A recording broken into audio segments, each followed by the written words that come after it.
Hello, my name is Marcus. I'm the compiler of a collection of therapy quotes entitled 1001 Windmills of the Mind.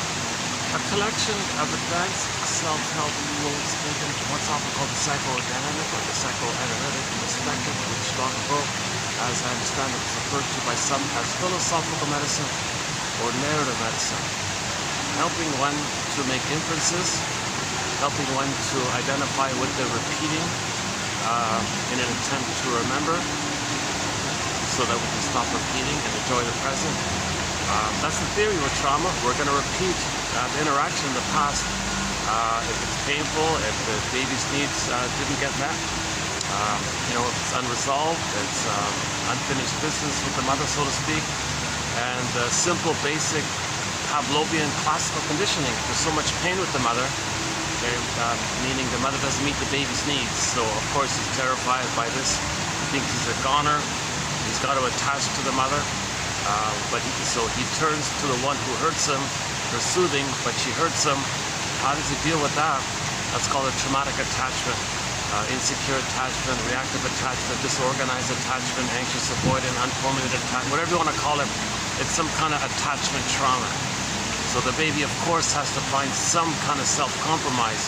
He'll blame himself, he'll think he's guilty, thinks he's no good, and then he'll want to please the mother.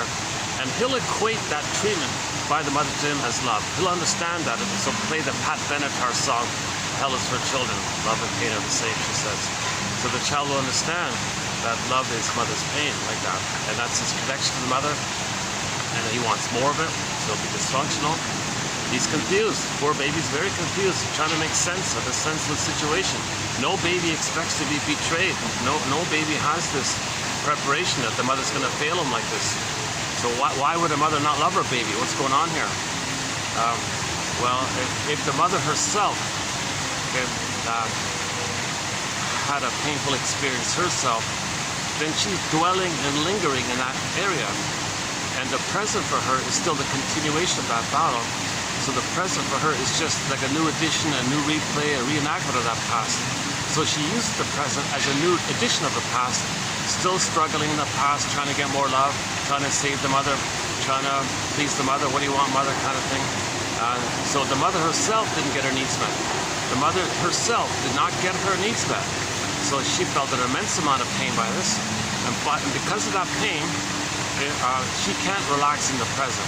So she has a baby in the present, she can't relax and love the baby, she can't see the present. She's still only in the past. So emotionally speaking, yes, materially she understands the present, but she's going to use the present just as a mirage to replay her past in. She's going to transfer the past into the present, called transference, acting out, or symbolic acting out. Sometimes the present is called the presenting past. So the present's still the past like that. So this mother didn't get her needs met. That mother herself had a need for love. Mother said no. And that's a painful thorn, like piercing kind of memory like this.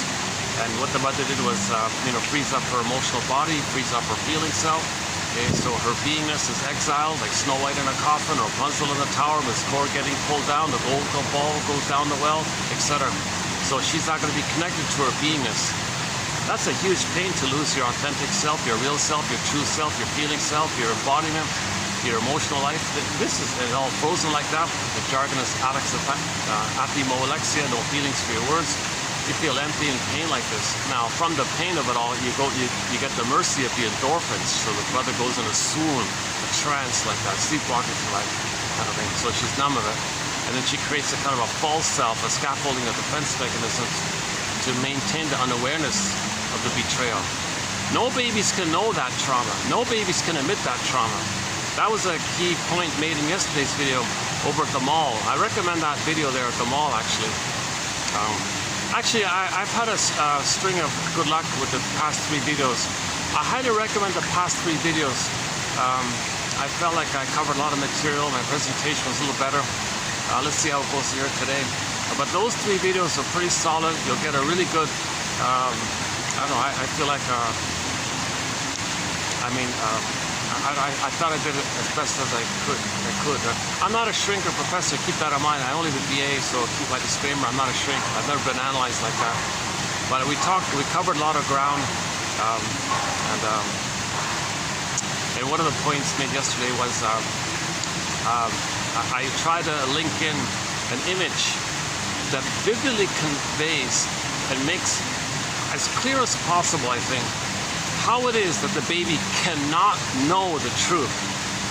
There's no way any baby can admit to himself, know to himself, that the mother's not loving him, that the mother's maybe using him. So the mother is going to, in effect, use the baby as a stand-in for either herself or the mother back in the past, where the mother replays what happened to her in like a melodrama on her end. So she's not seeing the baby, who the baby is, and meeting the baby stage. She's oblivious to that. She only casts the baby in like a proxy role for her. So it's as if the mother says, all right, baby, sorry, I can't love you in the present. I never got my love. I got too much pain in my past. I'm not there for you in the present. Sorry, baby. Well, since you're here, what I'll do is I'm going to cast you in the role of me. I'll think of you as me in the nursery, my nursery, and I'm going to play the shaming mother. So I'm going to be shaming you, baby, sorry, because you're me and I'm the mother. Now, insult to injury, sorry, baby, now I got to flip it and think that you're the mother who hurt me and I'm angry at you. So sorry, baby, I'm going to shame you and I'm going to blame you. Well, hold it, oh my God. The poor baby, what's he going to do in that situation? So why is the mother, why would the mother do such a thing? So let's stick with the mother example. So that mother, when she was a baby, she didn't get her needs met.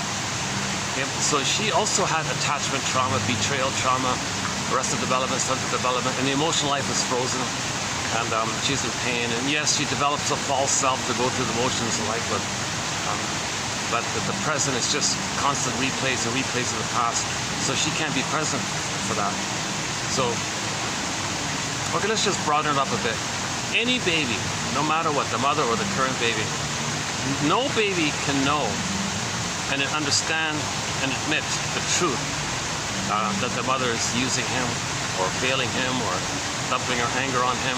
You know, some mothers have so much self-hatred, they see the baby as their own self-hatred and they want to magically expel their own self-hatred.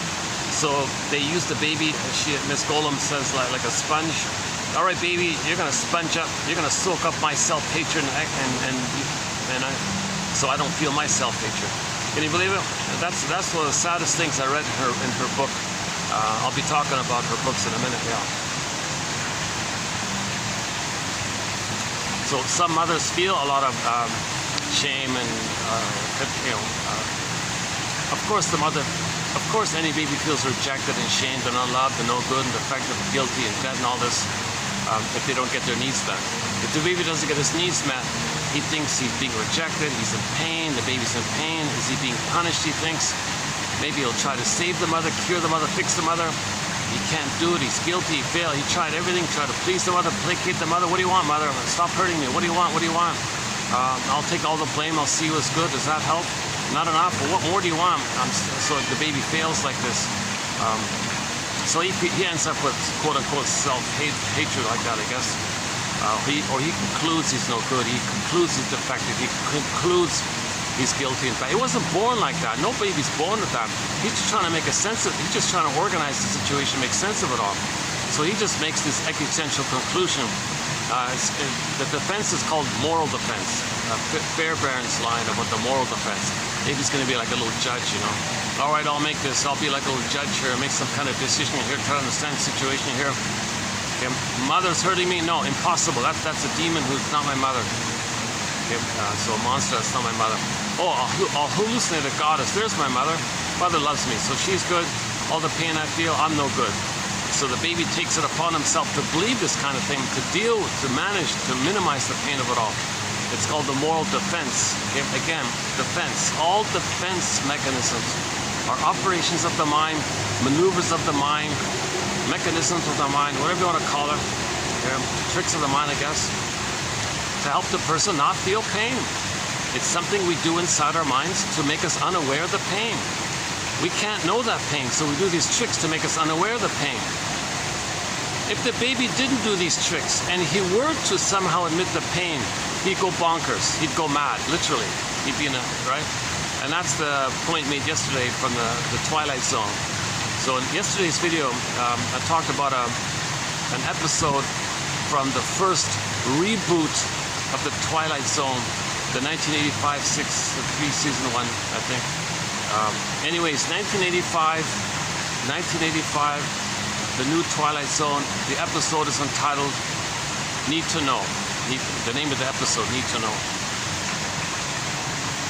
And it was an analogy. It was sort of like a metaphor. It was a metaphor for this point. That's my guess. So just quickly again, so the superficial presentation was there's some kind of a disease going around.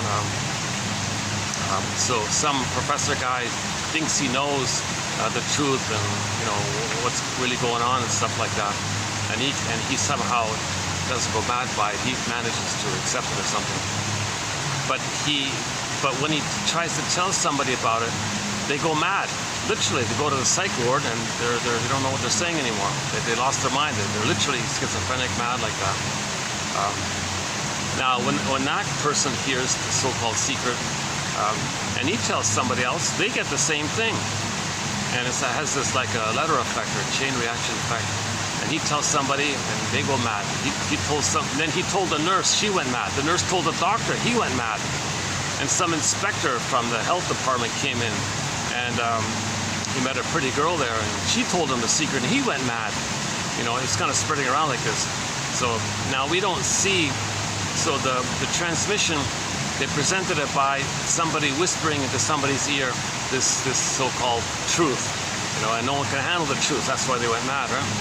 So in reality, there's nothing anybody can say to a person, in a sentence that would make they might feel scared or upset or distraught or disturbed or shocked or something. It's not going to make them mad like that, right? That's just some kind of symbol. It's just some kind of symbol to represent that if the baby were to know the truth, like the characters in the episode finding the truth going mad, if the baby were to know the truth, he'd go mad. He'd lose his mind. He couldn't function. It's too disturbing. So that episode, I'm fairly confident that's sort of what they're referring to. Rod Sterling, the famous Rod Sterling guy. I just heard they put a statue of the guy up somewhere in his hometown or something. I didn't know much about the Twilight Zone as a kid. I just started to rediscover it recently, and I've been talking about a few of the episodes lately. I've been spending a fair bit of time talking about it. Another one was the Saturday one. That's an interesting one about the Saturday. So maybe I'll come back on that one later on. But just shortly, there's an episode called Shattered Day, a play on the word Saturday. It takes time to run through it. Anyways, it's based on a science fiction old short story or something from the past, where the guy in the novel or whatever, in the short story, whatever, described the healing journey in 7 parts and named them after the days of the week. So he starts with Sunday, but he calls Sunday someday, moan day, Tuesday, wound day, thorn day, 3-day, Saturday. So if you want a discussion on it, check out the last video and the one prior as well, the past 2 videos. Actually, the past two videos we did it. It takes me a good half hour to run through it. Like Sunday, like some days, you're gonna get mother's love. If you didn't get mother's love, and you think you're still gonna get it someday, it's nonsense. No symbol of mother that's symbolic of mother's love in the past is actually mother's love in the past. So, but you have this someday, maybe I'll get that mother's love in the past. Well, that's confusing. Why do you have this belief? Well, the brain at that time does not know time. Timelessness does not know time. That's why all time is that time. So if the person goes to life with this unreal belief that they'll get mother's love, well, they're not in the nursery. Well, someday it'll come somehow.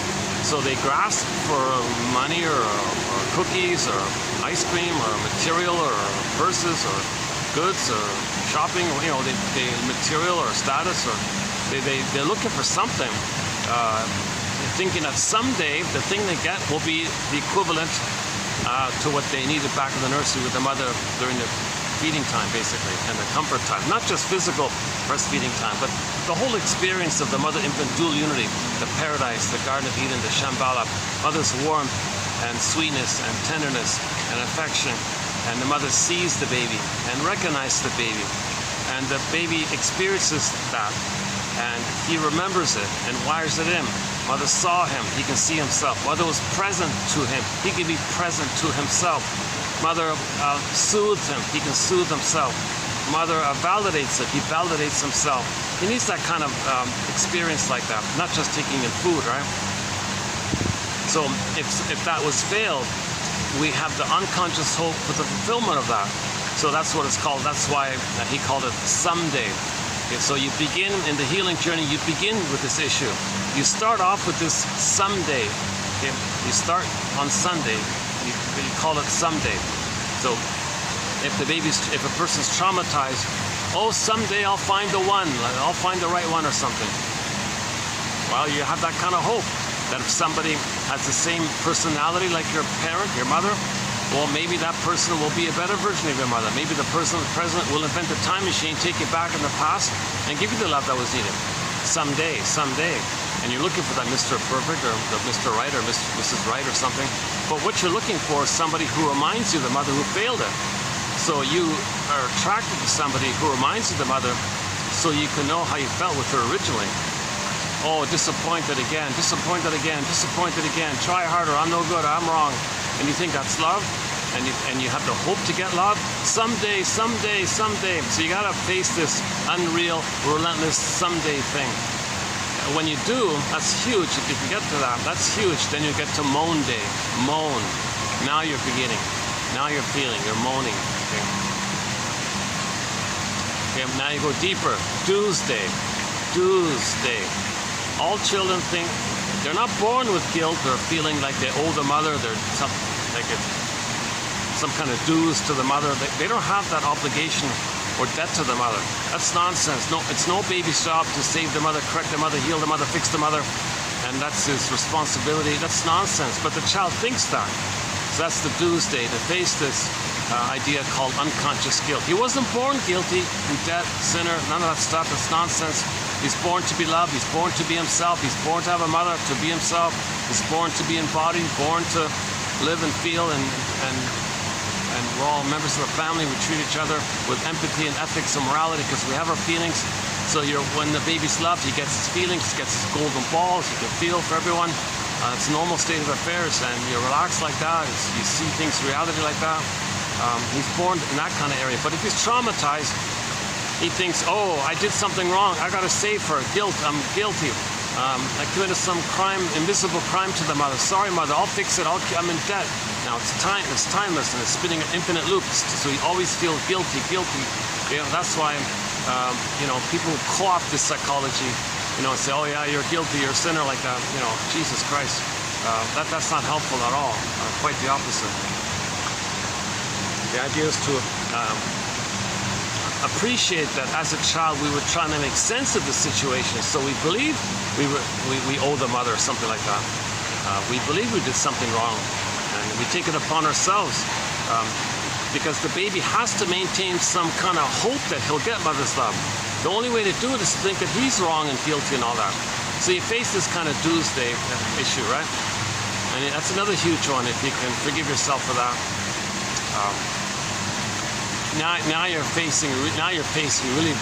admitting more deeply that there's a wound. That's wounds day. Okay, now you're no longer in denial.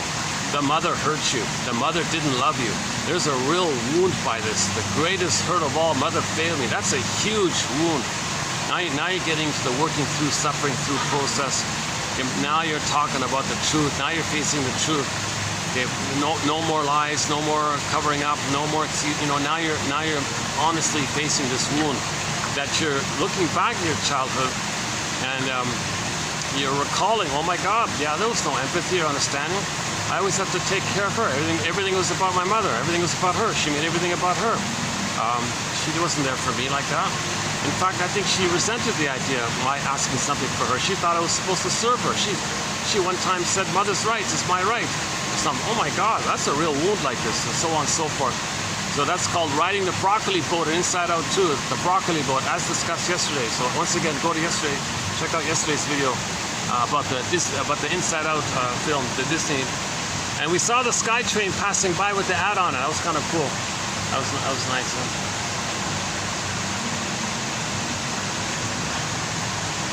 I know it's kind of noisy here with all the waterfalls and the fans. And, I got the fan behind me. And,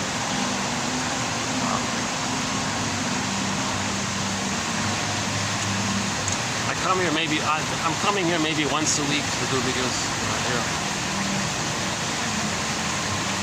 The problem is this is the only spot I can use where I can get the fan, see?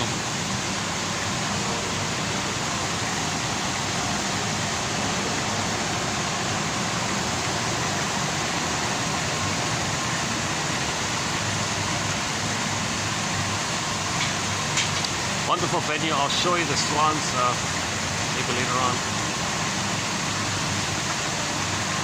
Well, I give you a preview, a peek of them.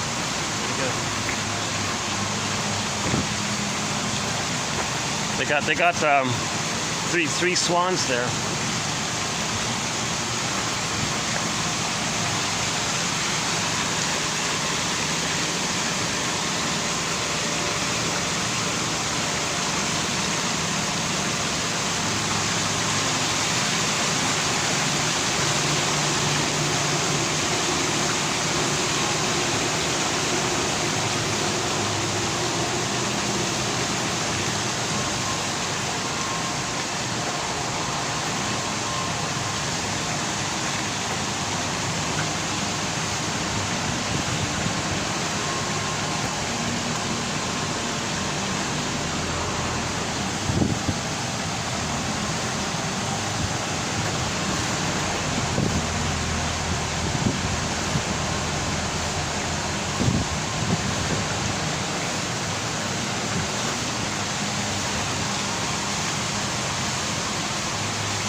So the wounds, Dave, is really when you face the truth and you talk about it, you feel safe with somebody, you talk about it, and when you feel safe, you can face the truth more.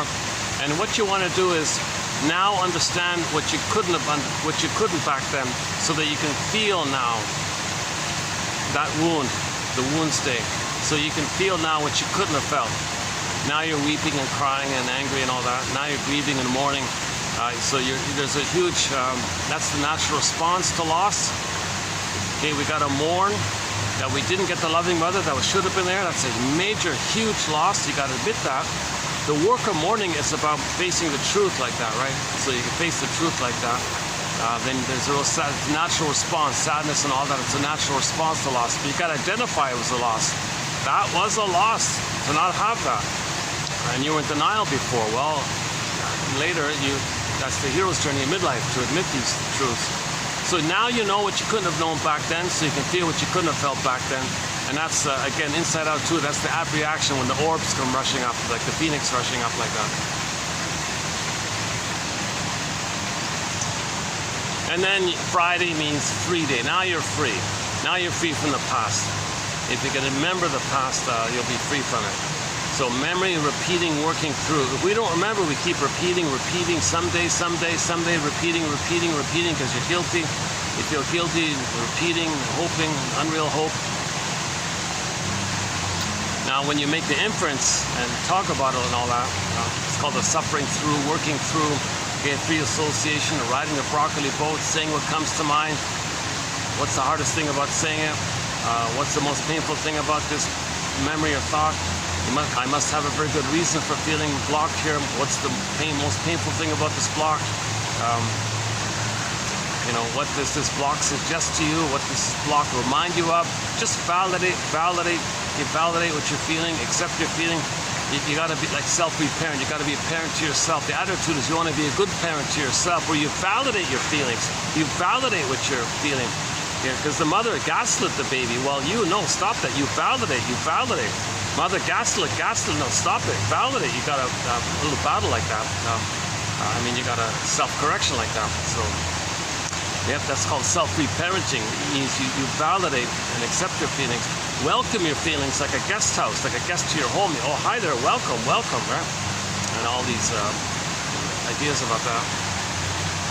So that takes 20 years, they say. Robert Bly, the Odyssey, it took 20 years, right? To be freed from that. So anyways, when you do this, riding the broccoli boat and dream it, same with dream interpretation, wake up in the morning, get a dream, same kind of thing. What does that dream sequence remind you of? Dreams are kind of like helping you, because they're bringing up to you your concerns, what's important to you, what are you afraid of, your possibility, your strengths maybe, what you're dealing with, what you're facing. It's bringing it up to you.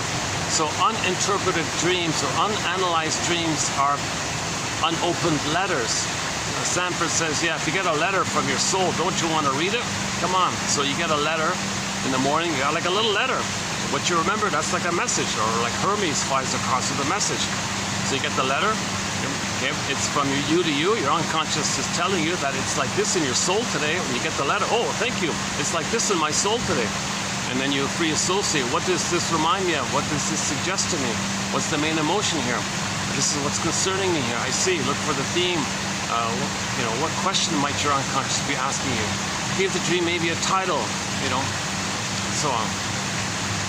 So you just do this bit by bit. These are gentle awakenings, gradual awakenings. So this is like a process.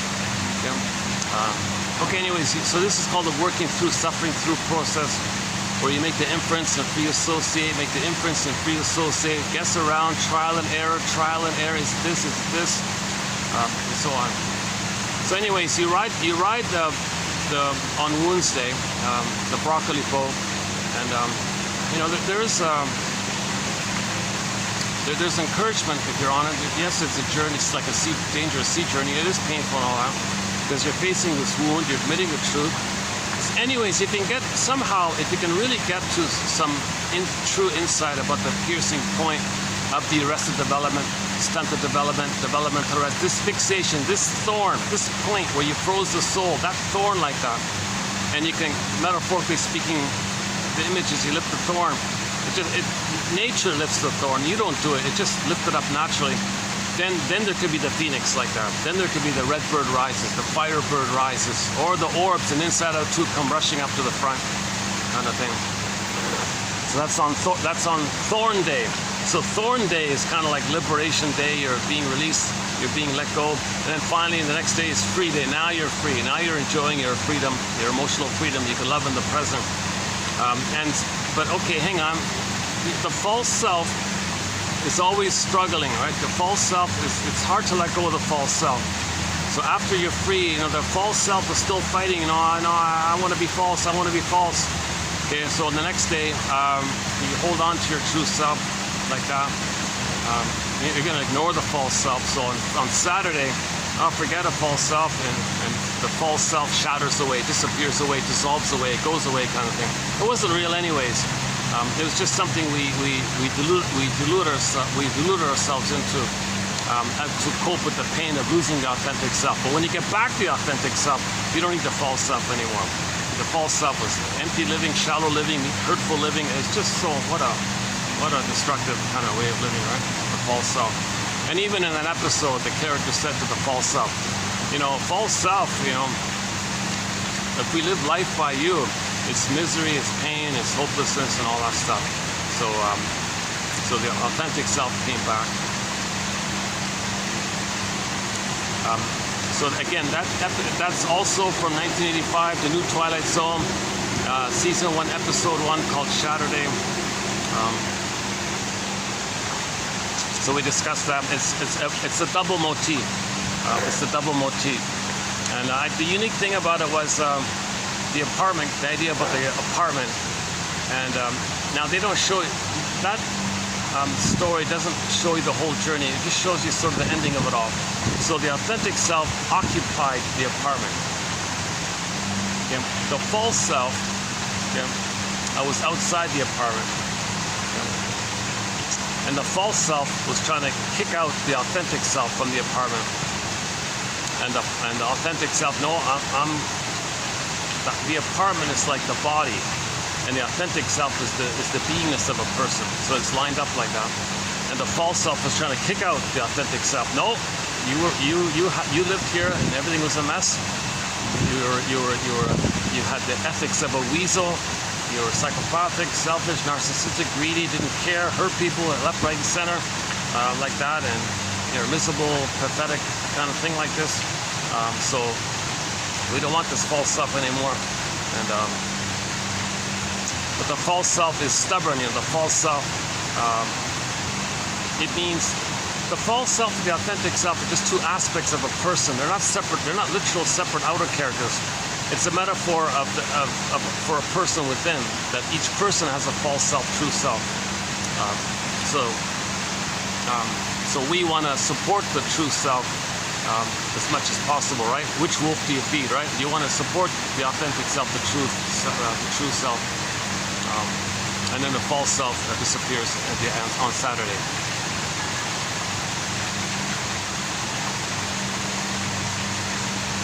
And it was pretty clear it was like that because there was a handshake scene at the end, and the false self just dissolved and disappeared because it wasn't real anyways, and you couldn't even feel it. It had no existence.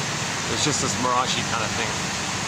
So it was a very good episode about the double motif. I discussed the double motif 2 videos ago in the blue room.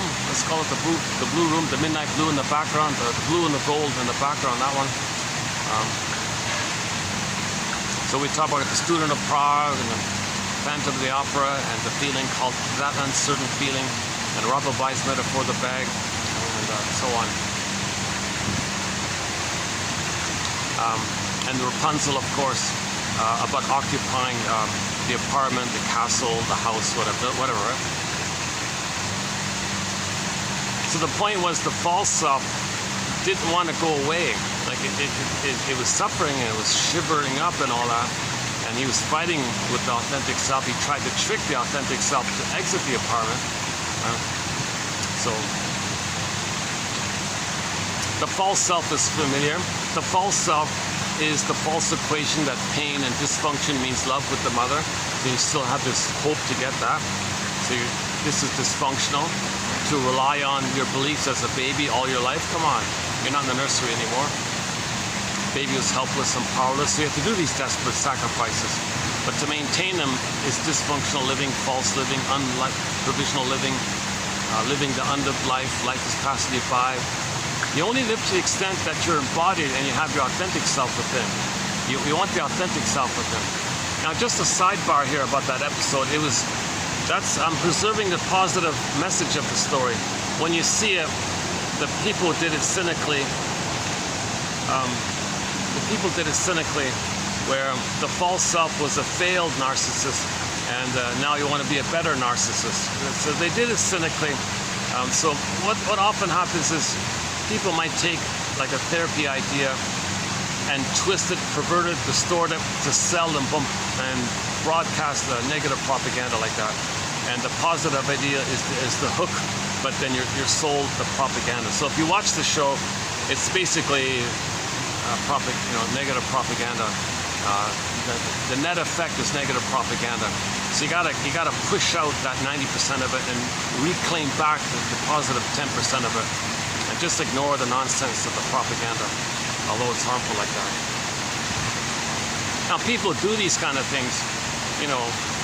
They were saying that they were betrayed by their mother, and they want to betray you. They were deceived. They want to deceive you. So people communicate what happened to them by treating others that way. We talked a little bit about and the alien episode was the same thing. The alien episode was the same thing. The alien came to the earth and said, you guys are, I want you to improve. So they improved themselves. And then afterward, the conclusion was, no, what? It's worse. I wanted you to be better bad guys, not better nice people. Oh, it was a very cynical attitude like that. It's promoting the idea of what that guy was saying, the alien guy was saying. We want more angry people. We want more cold people because we need that to pillage and plunder and take over the land like that. Now the people behind the scenes doing this are saying, well, my mother plundered my soul. My mother plundered my embodiment. She was a short seller. She was a robber baron. She pillaged me. She hurt me, gave me poverty like that. Didn't care, and so was cold like that.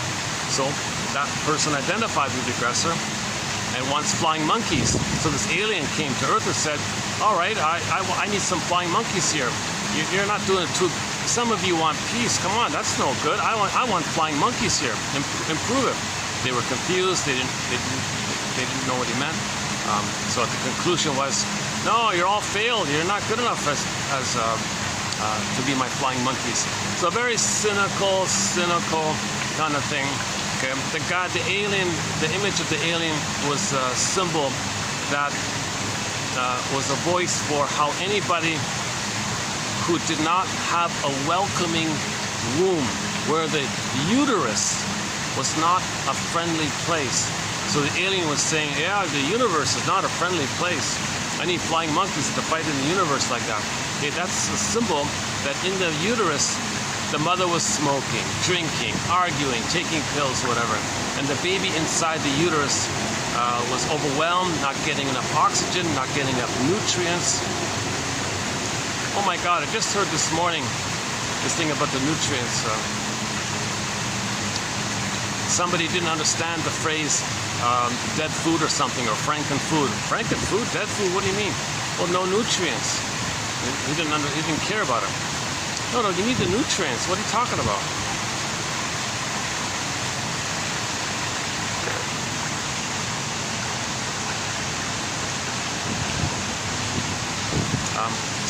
In prenatal trauma, prenatal distress syndrome, they're not getting the proper nutrients. They're getting too much cortisol, not enough oxygen.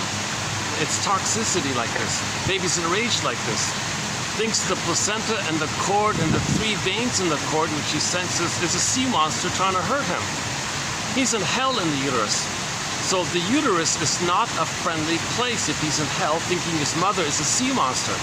So that's the prototype, that's the imprint. He generalizes, he thinks everything's like that based on that experience. And so he thinks the universe is not a friendly place. And if a person has that experience, they identify with the aggressor and say, well, I gotta be greedy and angry, otherwise that sea monster is gonna eat me. His own image. See, he's just so confused because his own rage is his mother. So anger becomes his mother. And he's gotta be angry to have a mother. Attachment theory. He's gotta attach, he's gotta have some kind of link to some kind of mother, even if it's only his feelings to what the mother did. So, and then he lives with the slogan, the universe is not friendly. I gotta be greedy and hateful, otherwise that image in my mind is gonna eat me. Eat or be eaten, jungle like. So he's operating out of a survival mentality. The baby does think he's gonna be a goner if the sea monster gobbles him up in his perception. That's his perception of his rage and not getting his needs met.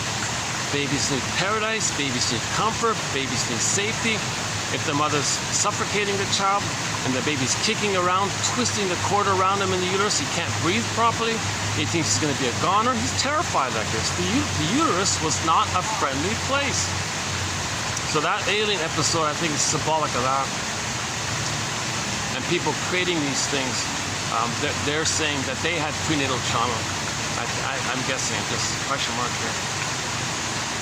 And the other Twilight Zone episode we covered was To See the Invisible Man. Also about actually today's topic, narcissism. So one guy was very narcissistic. They decided to punish him, whereby for 1 year nobody would be allowed to talk to him, socialize with him, interact with him, be his friend, or even talk to him, or even look at him. If they did, they'd be punished. So for 1 year he was completely invisible like that, right? And he realized finally, no, in the beginning he didn't care and all that, and towards the end he realized his mistake, and when the year was up, okay, then he valued people and could relate to people and all that. So the exercise worked. They didn't like harass him or psychologically torture him. They didn't like drive him out of his job. They didn't like attack him or something. They just ignored him. So to make him realize he needs people. Because before he had contempt for people. I don't need people, I have contempt for people. He's very cold, contemptuous character, very unlikable attitude like that, very arrogant and cold like that. So they didn't attack him. They just told everybody, just ignore him. If you see him, ignore him, ignore him, ignore him. You know, one day a blind fellow saw him, wanted to talk to him. He was relieved, and somebody whispered to the blind fellow, "No, he's the marked guy. You can't talk to him." He was angry and ran away like that.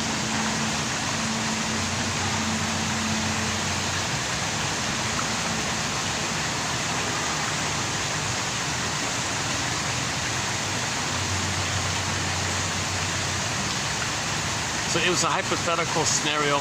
How do we help somebody with narcissism? How does anybody help anybody with narcissism? It's pretty much impossible, right? It's hard enough to change ourselves, even if we're aware of something. How do you help someone else and they're not even aware of it? So they created this fantasy sci-fi scenario where that's what took place. They put some kind of thing on his forehead, and if he wasn't physically invisible. You can still see him. But if anybody saw that mark on his forehead, they ran, like they turned around and walked away. And even medical people won't, even like if you need medical attention, the doctors will turn away, the nurses will turn away. He can't get any help, he can't get any service for 1 year like this. It was meant for him to realize that you're connected with people. Okay, you're not this little infantile god in your solipsistic little bubble like that. You're not in this little, because he was quote unquote trapped in his own mirror. He was trapped in the mirror where he was his own character in a play, and he's only him in there. Okay, he thinks everybody's like a doll, and he's like a kid playing with the dolls or something. He didn't treat people as people like that. Solipsism, whatever you want to call it. So we talked about that. What was the other one? A little bit about the misfortune cookie one. Yeah, that's not bad too. The guy, the metaphor was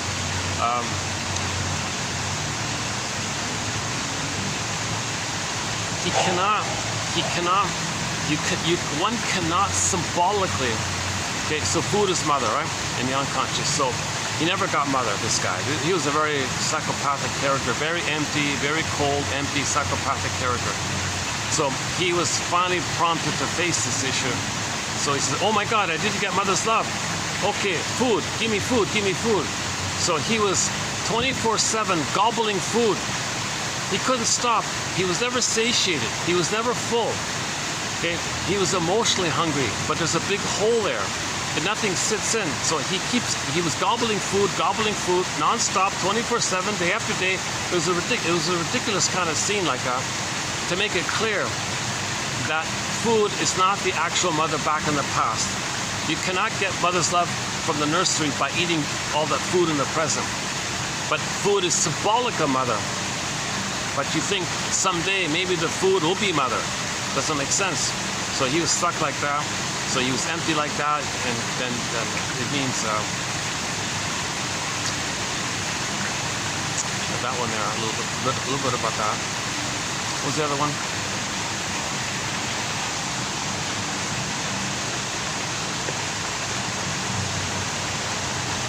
There's one or two other ones, yeah. Oh, yesterday, the cult, there was a cult. Can you believe it? Some guy accidentally steps in this little commune or something. But it was this little creepy cult where it was all based on inbreeding. It was one little community, a couple of families or something, but they would basically it was all inbreeding. But the point was they were all mad. They were cold, psychopathic, delusional, mad kind of people. Now they were contained in a little cult like that, and they believed these abnormal things like they believed in these. They would make up these bizarre things to believe as an excuse to get out their hate like that. So the doctor who entered into this commune. He said, "Oh my God, don't you people get it? you do all of this inbreeding amongst yourself, and that's why you're so psychotic, delusional, and you're dangerous too. And yeah, so that was that was one of the horror. They do have unfortunately, they do have a few horror kind of stories, which I don't like. But what else was there? To See the Invisible Man, Saturday. The one about the alien, the fortune cookie. So as I'm watching, as I see the shows, I might comment on in the future. So again, go to the past 3 videos for discussion on those Twilight Zone episodes.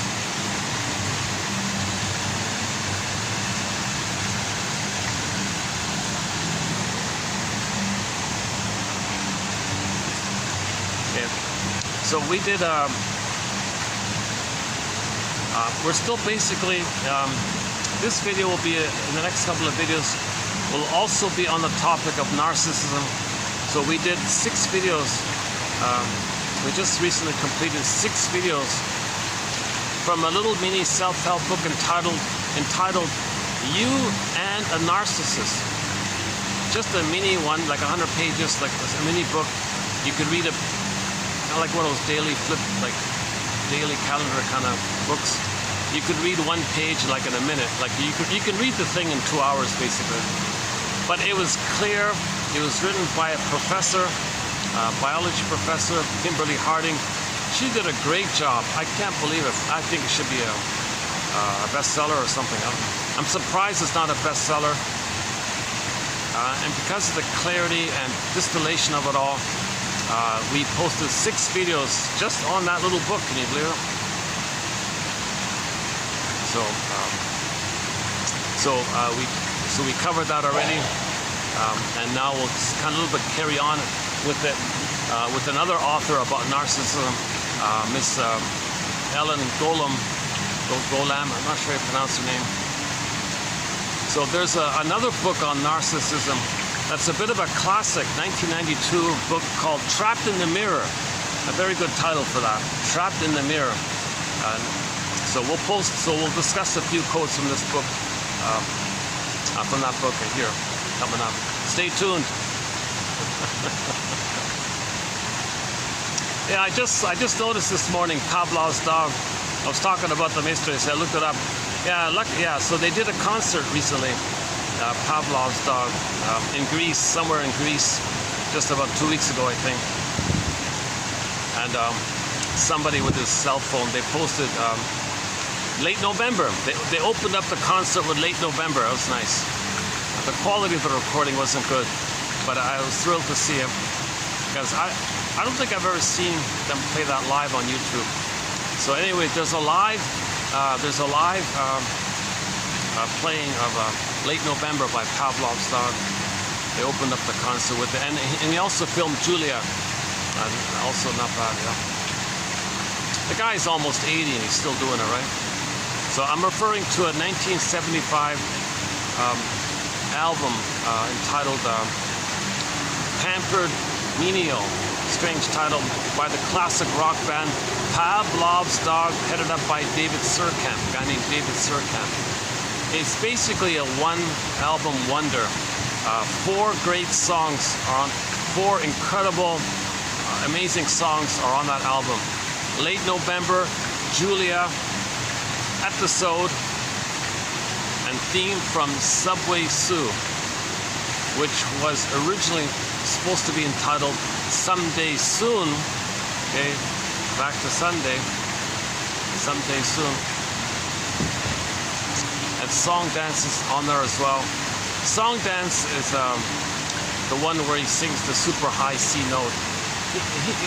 Mr. Surkamp sings one of the highest notes in classic rock, Song Dance. Anyways, those 4 just mentioned before are on our soundtrack.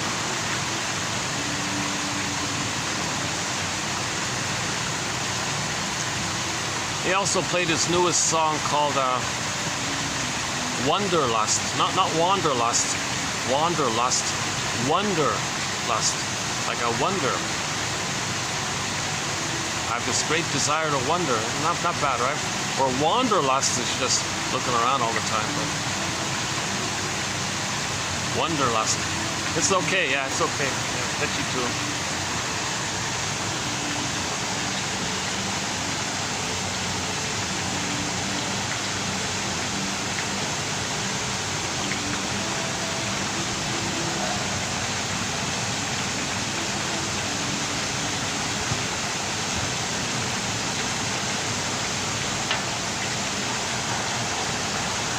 Yeah, the self-help author Marshall Rosenberg also does a song about wonder. I wonder if you wonder. I wonder about this. I wonder if you wonder. Do you wonder? I wonder if you wonder. Wanderlust. So we need to bring back our curiosity. We got to bring back that kind of childlike exploration feeling, where we trial and error. I wonder about this. I wonder about that. Because when children are traumatized, all that's frozen. They don't question it. They just submit. Yes, mother. Yes, they just submit. They don't question anymore. You know. So to get out of that modality, you pick up what leads to the adult mind: wondering, curiosity, wondering. I wonder about this. I wonder about that. So very appropriate song. Wanderlust. Wonder. W-O. Wonder. Not wander. The comment section, they all thought he said wander. He even said it on stage. No, not wander, wonder.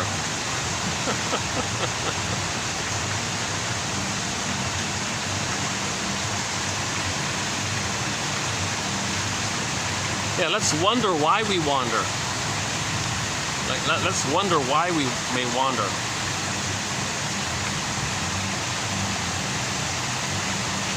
No matter where you wander, your inner conflicts will faithfully follow you everywhere you go. No matter where you wander, your inner conflicts, your memories, your template, your script, your introjects, your memories will follow you everywhere you go, no matter where you wander. Let's wonder about that. The travails of the traveler reveal the traveler to himself. TQ1. The very first quote here in our collection, TQ number 1. Are now at 2991.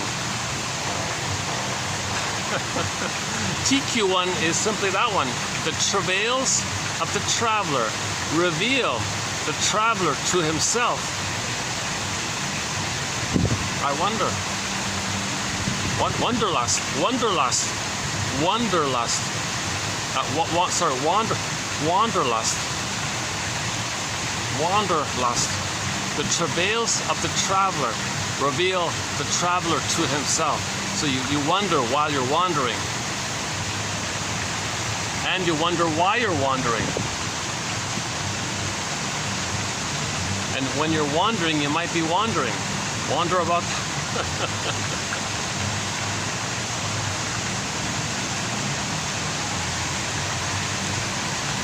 Anybody who studies narcissism or anybody who reads self-help books is bound to come across Miss Golem's book called Trapped in the Mirror. Trapped in the Mirror. Well, that's excellent. That's as good as, that's as clear as it gets. So narcissism simply means that the baby was traumatized in the time of child development, where he's one with the mother and thinks the mother is him. It's all one like that. So the baby in the uterus, the baby doesn't get that he's a person, mother's a person, two people. No, he thinks his psychology or sense of self is this some kind of dispersed, infinite, timeless, everywhere, floating, blissful, oceanic, blissful kind of feeling, and it's all him. He's the universe. Everything's for him. Everything's about him. Now, mother's feeding him. Mother's sending him food and oxygen. You know, he thinks he does it himself. He thinks he's doing, it's a part of him, and it's doing it for himself. It's called infantile megalomania. He's self-sufficient like that. He doesn't know if there's a mother there yet, right? The other version of it is maybe he's specially chosen by everything, and it's just, and everything around him is just there to serve him, take care of him, and he's entitled like that. So he's a little king, little god like this. That's narcissism. He's in this little bubble, like little mirror like that. Narcissist looks into the pool of water, he sees his reflection, and he's stuck there. They say he falls in love with himself, means he only sees himself. Actually, what is it?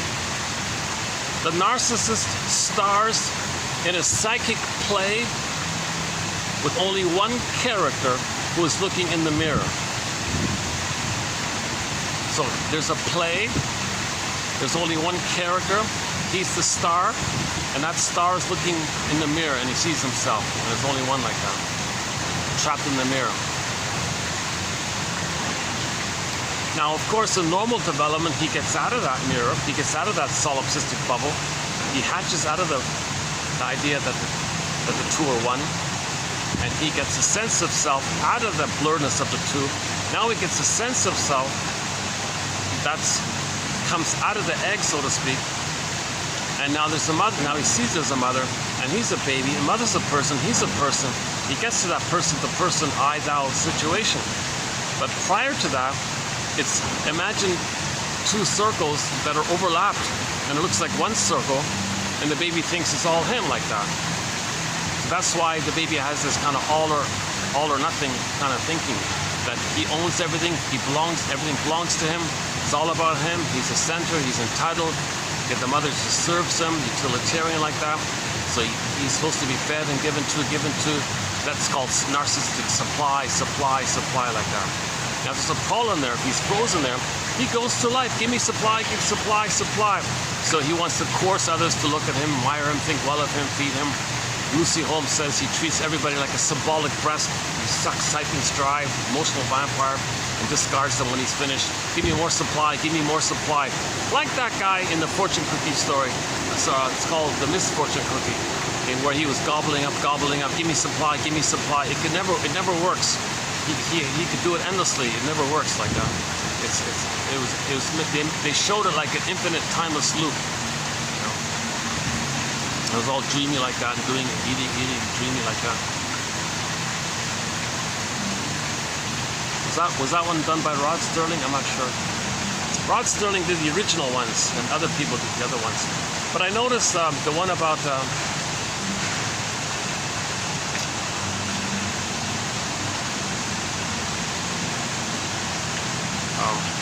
Was it Need to Know? Or Saturday? One of those was Rod Sterling.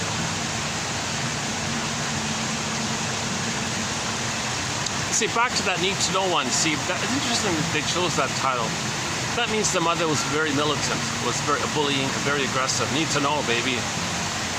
Mother, why are you not loving me? No. I'll only tell you if you need to know. You don't need to know. No, I want to know. No, you can't know it. You can't know. Need to know, right?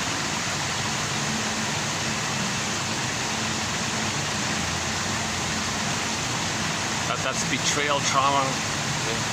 That's a huge betrayal that the mother gaslit the baby, double-blinded the baby, used the baby, exploited the baby. The mother parentified the baby. The mother wanted the baby to mother her, take care of her, soothe her. Plus, the mother wanted to dump her hate onto the baby. So the mother doesn't feel her own self-hate. That's called externalization, where she projects it to see that it's not hers. Then she shames the baby, rejects the baby, because the mother identified with her aggressor and is looping it around. So the mother doesn't want to shame herself, so she finds the baby, uses the baby as a stand-in for her, whom she shames. Then she wants supply from the baby. She hates the baby, wants the baby to admire her. So she hurts the baby, and what does the baby do? What do you want, mother? How can I please you? How can I save you? So she hurts the baby for that, supply like that. What a mess. Baby needs to know. Baby can't know this. Baby cannot know this. Hence the image, everybody's in the hospital going nuts, sir. Bonkers in the hospital. They were saying nonsensical things, nothing made sense. They totally lost it. They were literally madhouse. Like clinically madhouse. Baby can't know it. Baby can't know it. So that's why the baby does these defense mechanisms. That's why he'll be the mother, treat others as him. That helps him to not go bonkers, to function, right? Now, Now, it's hurtful and all that, but he's trying to survive the situation. He's trying to protect himself.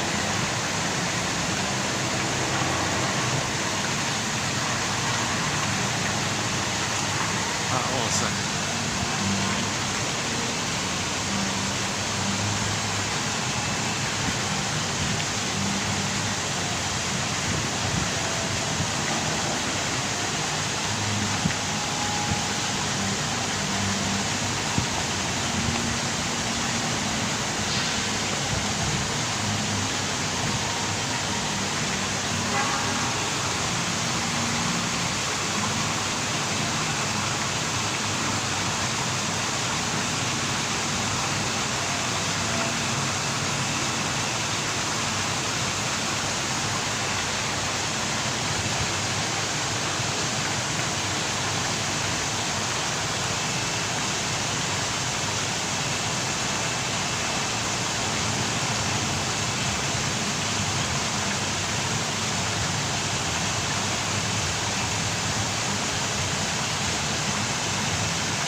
Okay.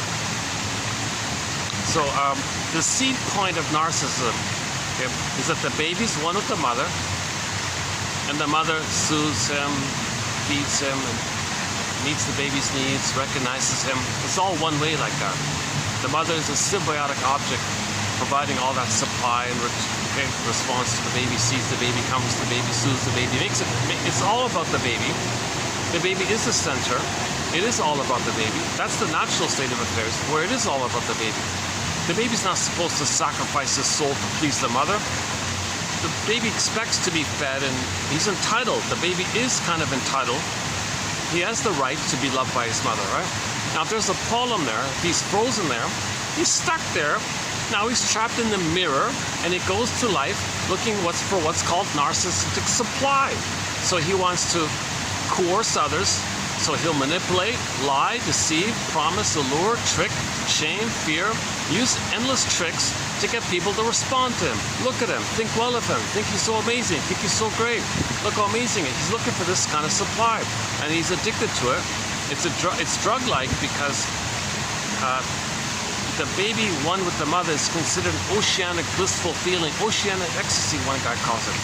That's named, the little white flower is named in reference to this point. And that little white flower, called the narcissist flower, gives people these excited, dreamy effects or whatever. So he's kind of addicted to this kind of thing.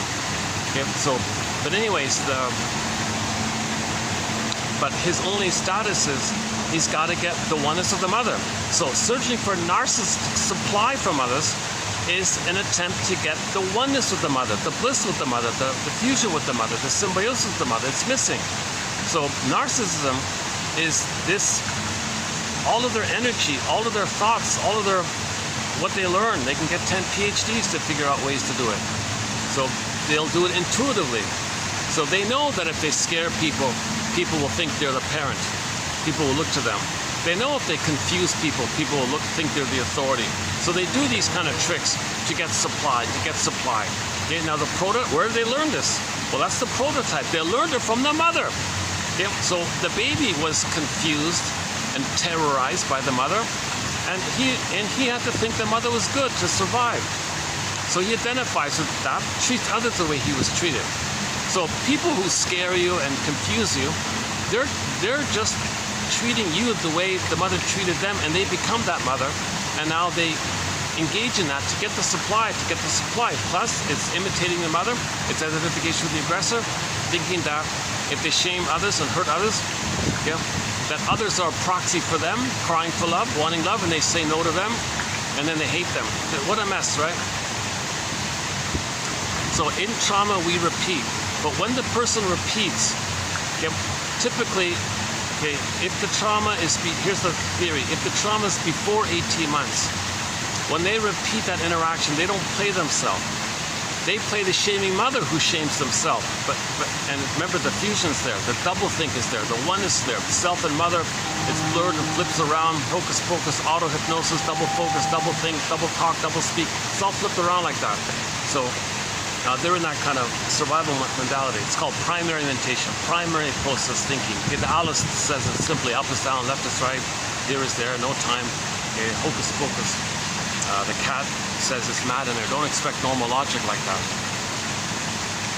Yeah. So if the baby's traumatized prior to 18 months, 18 months is the time, generally speaking, when the narcissism dissipates. Okay, but if he's traumatized prior to 18 months, he's trapped in the mirror. He's trapped in the mirror, the name of the book. Okay, so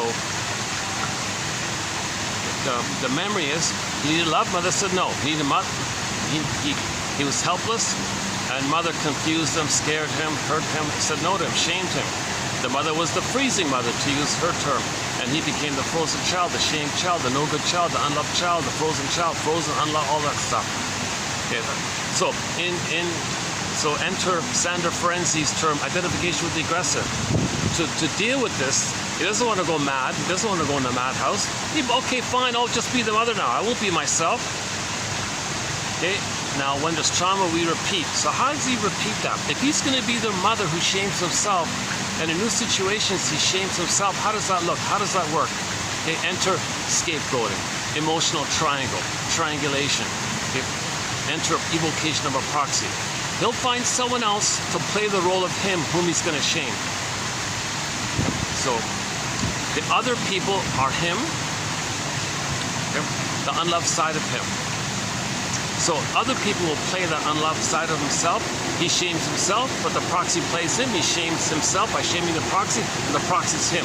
That's a strategy to not be aware of the pain of him shaming himself. If he shames someone else standing in for him, that's known as externalization and projection. It's like outer focus. It's called externalized living, where you don't want to admit that it's within. A paucity of inner experience, so you externalize to make you unaware of the paucity of inner experience. The poverty, inner poverty of inner life like that. Okay, key point about this is that in narcissism, others are the unloved self or the shaming mother. So that's why they don't trust anyone, or because everyone is them. Everyone is their shamed self or their abusive or their rejecting mother.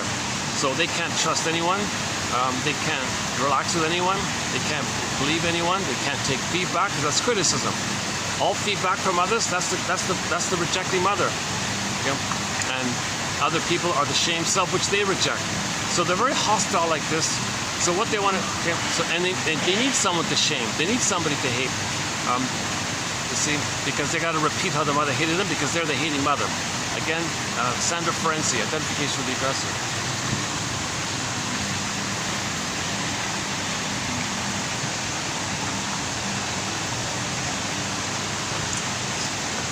I got to bring my own. These cushions are not too comfortable. Let's try this one for a second. Sorry about that. I should bring my own. I forgot about that.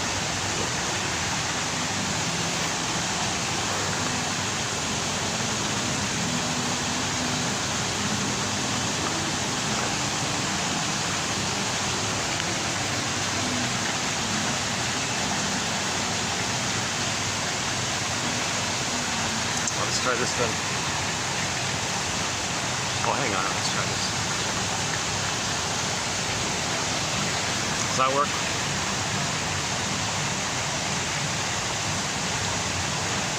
Actually, I could almost. I have a new folding chair. It's really kind of. I used it at the mall there. The folding chair.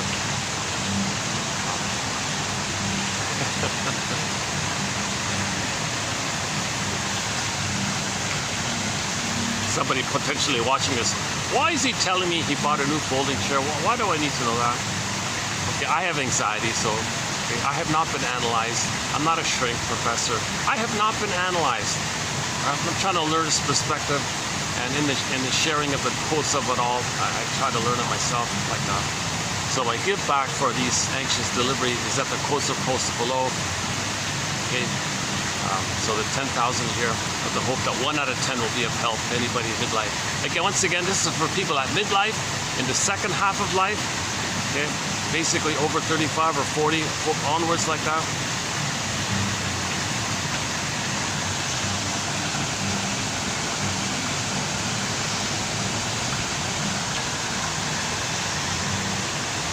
Seems to be people start this Robert Bly is an exception. He said he began the midlife audit at 35. His wife was a therapist and all this, and he learned literature and all that. So he got a head start, I guess. And he grew up on a farm and all this. But I think most people enter midlife sort of in their 40s, somewhere in the 40s, right? Mid-40s, late 40s, something like that, it seems. Early 40s. It seems to be somewhere in the 40s where people begin this second journey of midlife, the hero's journey of midlife, where you identify the loss of your authentic self and get it back. That's called looking for home. In the Odyssey, it was looking for home. It's an inner home called embodiment.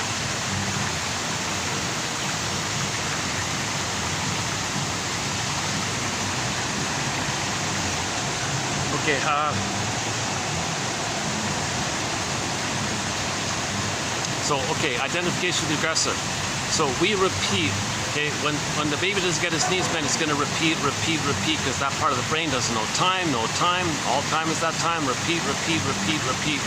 He needs mother's love to develop and be himself. He didn't get it. Well, look again, there's no time, but the pain means he doesn't want to know it, but he's going to repeat it, but doesn't know it. So it's a real confusion, a real conflict like this. So to deal with it, well, someday something symbolic of mother can be actual mother. That's how we repeat, and he's not aware of it because of the pain of it. So he sets it up to fail in a sense, because nothing can be mother's love. Maybe that's the compromise of how it happens.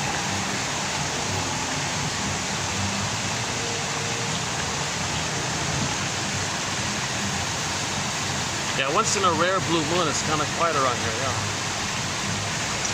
just a couple of the guests are all indoors as usual. Yeah. It's still pretty hot around here. Like it's still. That's sort of why I come here, because I know people don't use this outdoor park. It's too hot.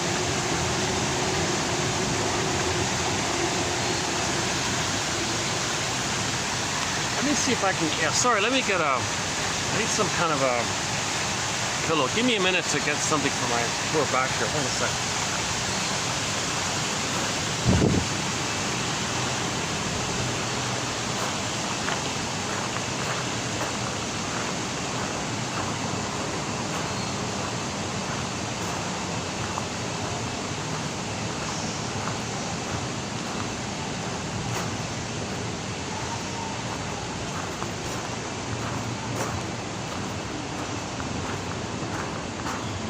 Okay, this should be okay. This should get one of these.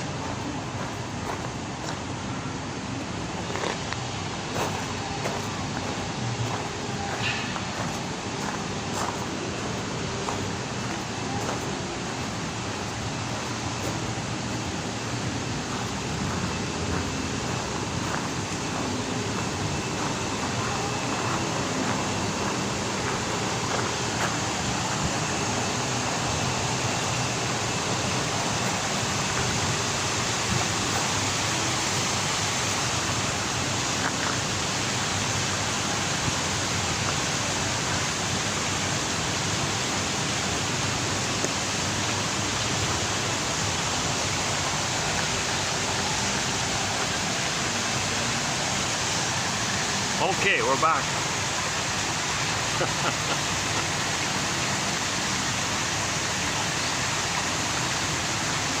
Okay, the quickest metaphor for this is one of our mentors, Edmund Burglar.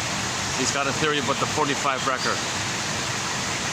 Okay, so neurosis is the petrification of an inner conflict that's repressed. It makes the person neurotic because they're not enjoying the present. The mother's not loving the baby. Okay, she's treating the baby the way mother treated her. That's neurotic. Okay, not enjoying the present, not loving the present, still playing that tired old loop again and again and again. Imagine that memory loop on a 45 disc record. Okay, Edmund Burglar. Every neurotic is a music enthusiast, but he only has one record. This 45 we're talking about. Let's call it the cry for love, the wish and the fear. Need mother's love, mother said no. Need mother's love, mother said no. Okay, just spinning around an infinite loop like this on a 45. Side B is the same as side A, or there are no grooves on side B. Those 45s only have one song, let's say. Okay? Every neurotic is a music enthusiast, meaning we're meant to love life and enjoy the present. We're meant to have new experiences and creativity and spontaneity and feel the present and the delight of new things and openness to love, openness to affection. Like we're meant to kind of like feel things in the present, and it's new like that. So there's like a lot of songs there, a lot of albums there, a lot of so we're meant to like love life like that. Every neurotic is a music enthusiast. The problem is he's only got this one record. He carries it with him everywhere he goes. Every time he sees a turntable with never-ending fiery ardor, he says, the neurotic runs to the turntable, plugs it in, puts the 45 on the turntable, puts the power switch on, picks up the needle, the arm, gently moves it over to the beginning, sets it down, you hear the scratches and the crackles, and he plays that one tune. The metaphor means in every new situation, he plays and reenacts that scene that's pressed in on there. New place, same record. Wanderlust, new place, travels around, same record. Changes countries, the same thing. Changes cities, the same thing.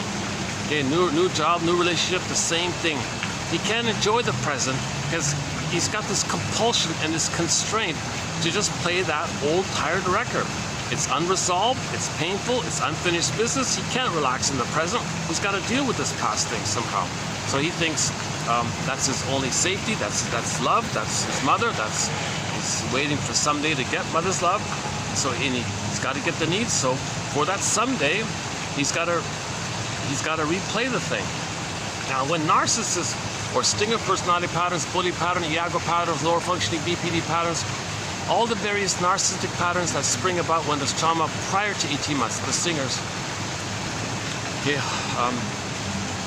so when they in the situation, they look at the record and they're gonna do what's on the record. What's on the record?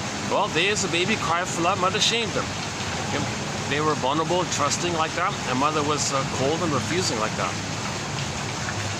So they're gonna play it with people in the present. Well, how's that gonna work? Because trauma before 18 months, they identify with the aggressor. So they're going to play the role of the shaming mother who shames themselves. Okay? Now, all of these stinger personality patterns have narcissism, which means all other people are just extensions of them. They don't see person to person. They don't see others as people emotionally with rights and feelings, and they don't have empathy or sorrow, sympathy, like feelings for others. They see others as like projected characters, projected carry holders of parts of themselves, kind of thing. Everything and everything is them. See, the world is their oyster. Everything's about them, for them. They're the center of the universe. It's all about them. It's not about others. It's only about them. Because remember, the baby is at that place originally. It's all about him, all about him. So when he replays the record, he finds others to be him. He can't see others as for who they are. He can't do that yet, right? So he finds others, and others are just like quote-unquote extension of him or something, or a version of him.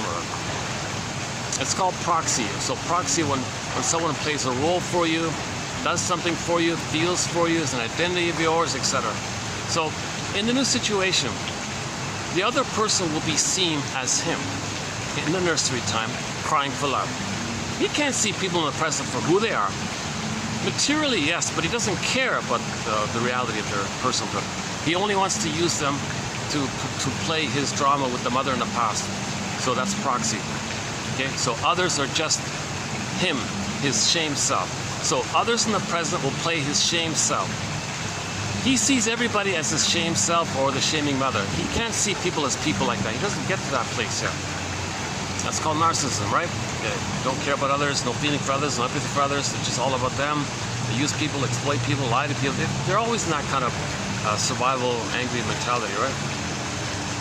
No matter how charming they may appear to hook it in, it's what they're doing that counts, right? So there's a cold, seething hostility going on. There's a depressive hate going on underneath like that. Often people don't want to see it because the other people they're like clingers and pleasers. They want to save them, so they don't see it. Clingers and pleasers and underlings and duped rescuers and codependents, you know, they do sweet lemons. They have the hope to get love, so they ignore that the stinger's hurting them. and say they're wonderful. Stingers love this arrangement, so they have somebody to shame by it.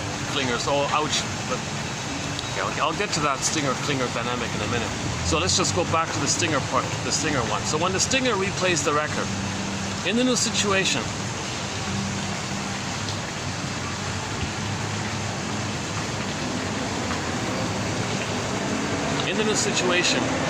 they assign the person in the present, whoever it is, to play the role of them. Remember, everybody for them is just a part of them. Like, they don't see boundaries. It's all, the circles are overlap. It's all him. Like, everyone is him. Like, hang on. In the mind, the sense of self and the sense of other, mother, it's all one like that. So other people, it's overlapping with him. So he thinks kind of like that, right? Okay, I think to appreciate this point, think about how narcissists can't take feedback or criticism, or they can't take feedback because they think others are the critical mother. They don't think the others as a person who might be helpful to them. They don't think like that. They only see the critical mother or the shamed, unloved self. So they see others as the critical mother, and they're no good, and they're the shamed self, and they're critical, and they're no good. So they can't take feedback. They can't trust and treat them as a person and think that they're important like that. They didn't separate from the mother. They don't have the psychic structure for relationships, like emotional, affectionate, mutual, eye to eye, whatever, thou to thou. You don't have that two-person psychology. It's just considered so quote-unquote one-person psychology. Yeah, like today's quote here about the, what is it again? The narcissist stars in a psychic play with only one character, him. And what is he doing in the play? He's looking in the mirror, trapped in the mirror. This is she calls it a kind of illness, psychological, emotional illness like this. Disease even, something like that. All right. And it's perverse, and it's addicted. And he gets this perverse drug-like effect or something. He's addicted to it, he's dependent on it. He's dependent on it because the chemistry gives him the illusion that he's one with the mother. But it's painful because he's supposed to be out with the mother, but he's in there. So all right. Okay, so repetition compulsion. He's going to replay that original thing with the mother. Originally, he cried for love. Mother said no. New situation in the present. Everyone can play him or the mother. So first, he'll assign others, the person in front of him, let's say, you'll be my unloved self. You're my shame, no good self. I play the shaming mother side, the freezing mother side, the rejecting mother side. You play my unloved side, my rejected side, my frozen child side. So he replays it. He replays the record. So in his fantasy, the other person is vulnerable and trusting and naive and kind and decent like he was once upon a time. He's the mother who rejects and freezes and shames and no. That's what happened. It's a timeless, infinite loop. That's part A. The truth is, hocus pocus, auto-hypnosis. He really is angry at his mother. So if he is the mother who shames himself, and he's angry at his mother, but he is the mother, how's that going to work? Well, back to the proxy. Okay, proxy, thank you for playing me. Now I'm going to see you as the shaming mother one, and I'll flip back to me and I'll be angry at you. I'll see you, so as I'm shaming you, I think you're hurting me. So there's the madness, right? The cat, Alice says, the cat says. He shames an innocent person, and at the same time, hocus pocus, double thing, at the same time, while he's shaming an innocent person, he thinks that innocent person whom he's shaming is hurting him. Now he hates him. He doesn't get it. He's fairing up the model in his mind where the mother shamed him. So he shames himself. He's being shamed by himself. So the other person, he thinks the other person's shaming him because the other person's him in the mind. So he's fairing up the model in his mind where the mother shamed him. So whatever he does, he thinks the mother's shaming him. He can play the shaming mother, shame himself, but when he shames others, he thinks the mother's shaming him. So he always feels like the victim. When he's the aggressor, he feels like the victim because he's flipping around the memory in the brain, in the nursery time.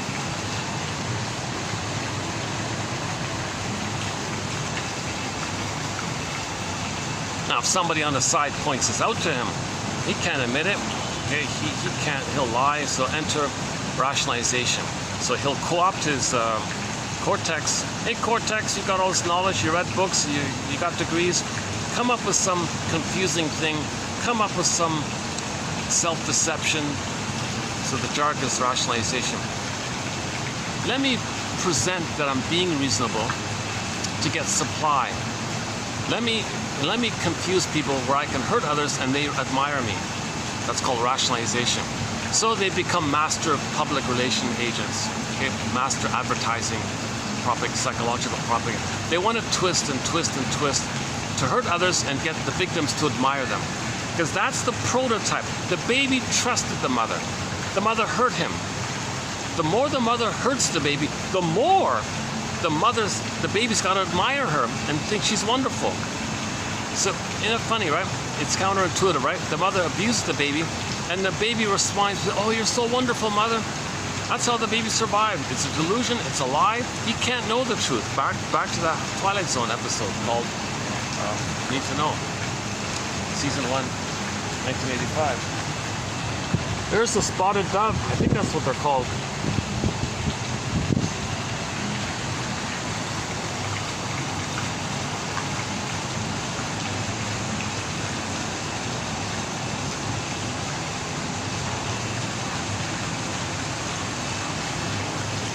So all of the stinger personality patterns engage in this modality.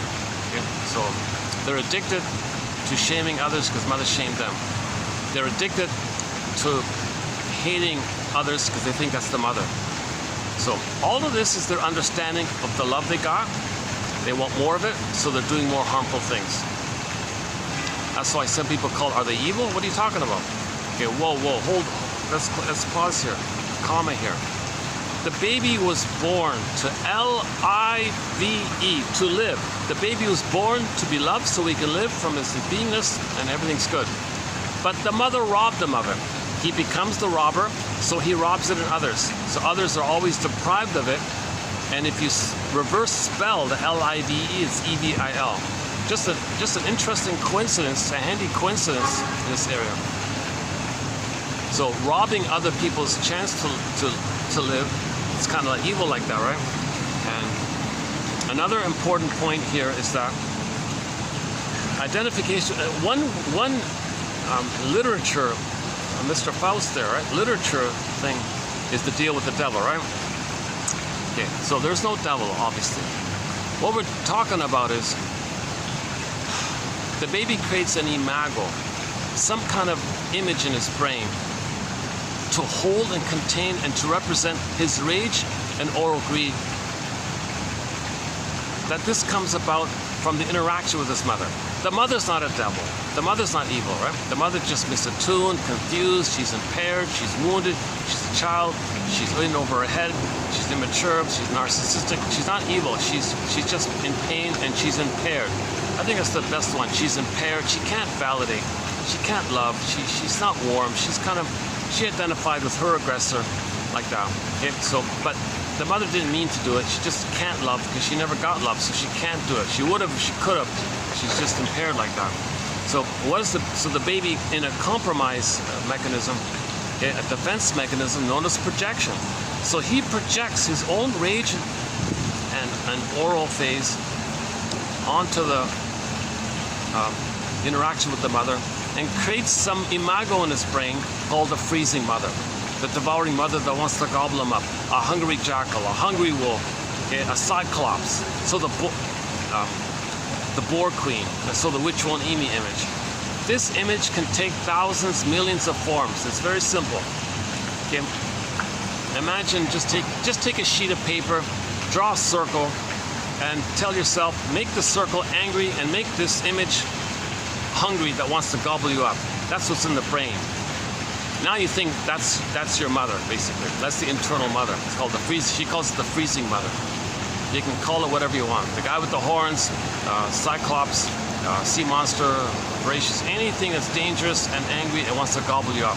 That's not true. It's just like a symbol for how you feel. It just represents how you feel. That's why when Dorothy throws water on the Wicked Witch, she poofs away, because it means the person admitted how they felt. So the image poofs away. Now you're free. Free day. Freedom day. Free day. Friday.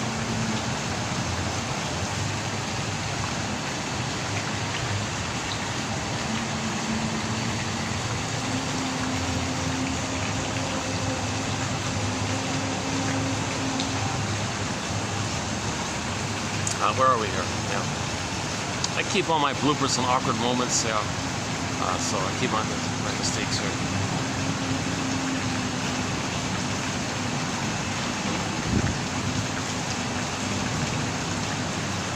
I'm just thinking about if I can go to the shops a little far away. These guys are too expensive. I buy their expensive coffee, and that's about my limit. Luckily, they're okay with it. No, you're okay, sir. If you want to buy a coffee, sit there, do your video. We're okay. We're fine.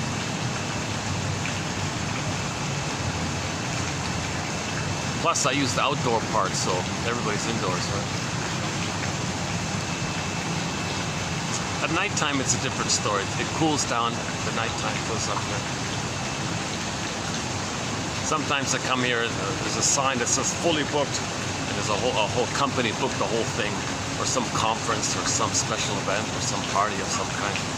It's a real nice venue. It's a wonderful venue with this huge outdoor area. Great for the kids, the swans, and the rabbits, and the peacocks, and the doves.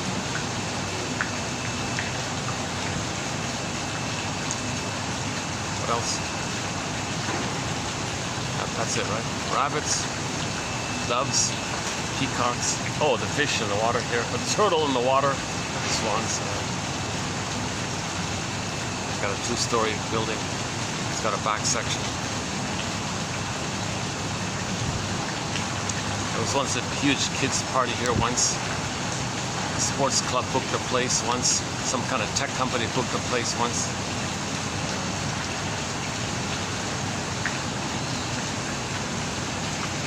It's got a real historical kind of venue.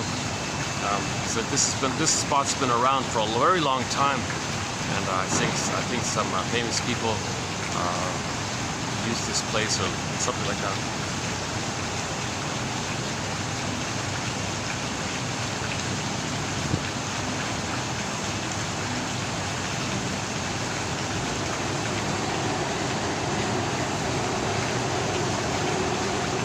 It's got some special heritage status, I think, so they preserve it like that. You know.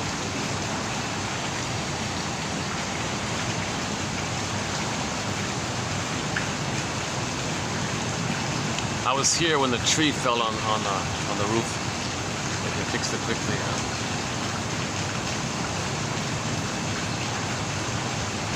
It's funny. You got all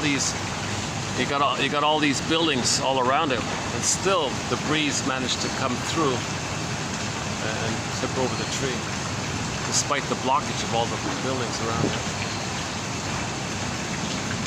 That's the SkyTrain in the background you're hearing.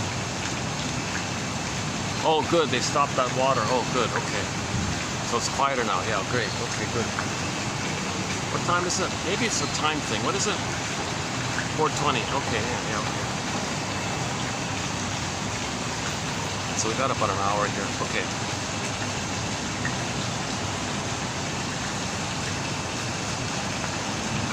So the commonality of the various Stinger personality patterns, bully pattern, Iago pattern, they're all separate, independent threads. Those personality patterns, and they share numerous common points. One of them being narcissism. All about them. They're the center of it all. No empathy for others. Okay, it's called part object relating. When the baby's nursing, the baby treats the nipple and the breast kind of like a thing that it belongs to him. It's supposed to give it to him, serve him. It belongs to him. It's his. All mine. Come on, breast, mother, nipple, mother, breast. Feed me properly, soothe me, see me, comfort me, give me the oneness. He's possessive like that. He doesn't understand that the breast mother is part of his mother, and the mother is the one who's feeding him in a separate kind of phenomena. So this is called part object relating. Later on, he understands the mother's a person and all that, but emotionally speaking, coming from this place. Now here's the split. If there is trauma emotionally in that time, he can cognitively, the ego splits, he can cognitively understand that people are people and all that, but he doesn't care. His feelings are in the baby place, where the fixation, the thorn took, the arrested development, stunted development, developmental arrest, the fixation in the emotional life area takes place. He's operating there because his energy, his eros, his needs, his life force is at that point. So that he's in this compulsion there, this constraint and compulsion at that point. So materially he understands the mother, people are people, but he doesn't. But he's going to treat them as symbolic breasts, and they belong to him. He sucks them, trucks them dry. That's why he has a very utilitarian attitude. He exploits, he feels entitled, he can manipulate, doesn't care. Like that. That's why they have that kind of callous, cold attitude like that. They're in survival. They're trying to get the oneness of the mother. No, mother, don't hurt me. Give me my supply. So the baby is entitled for that. So if there's trauma there, they spend their whole lives stuck at that point. So they can spend their whole lives being greedy and selfish like that. It can lead to ennui, by the way. Ennui.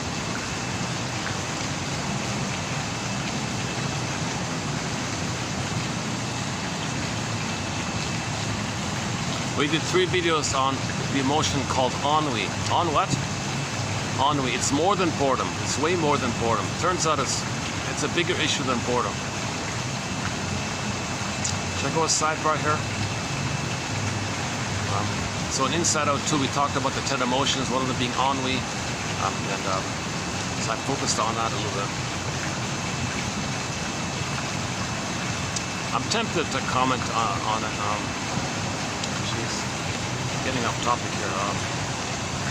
Okay, let me finish. Somebody remind me to pick up on the ennui point, because it's something I heard this morning. Linked it to the ennui topic, I thought. I should write it down or something. I gotta bring a note, paper and note. I gotta bring a pencil or something. Okay, where are we here? Okay, so the commonality of distinctive personality patterns, it's going to be identification with the aggressor, the narcissism, the entitlement. Okay, so others are their no good self, which they shame, mock, belittle. Okay, so they hate vulnerability. They hate themselves. So they hate other people having anything to do with vulnerability, anything to do with the quote-unquote more human side of being human, about human development, emotional development. So tenderness, affection, kindness, the normal stuff. They hate all that, right? Because it was hated in them, and they become the hater. So others are seen as them, which they shame. Others are seen as the mother who hurt them, which they're aggressively against. So they shame and they hate. Put it that way. They felt shamed and they hate it. And they felt shamed by their mother and they hate her. So they shame others and hate others. It's a simple way of maybe putting it.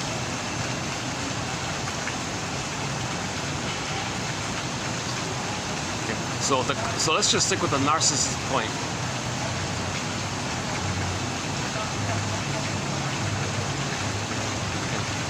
The key one is they make it all about them. They're the center. And they're entitled, right? No empathy, they exploit, etc. So you got to think in terms of this unmet need for oneness, this unmet need for symbiosis merging with the mother. They didn't get it.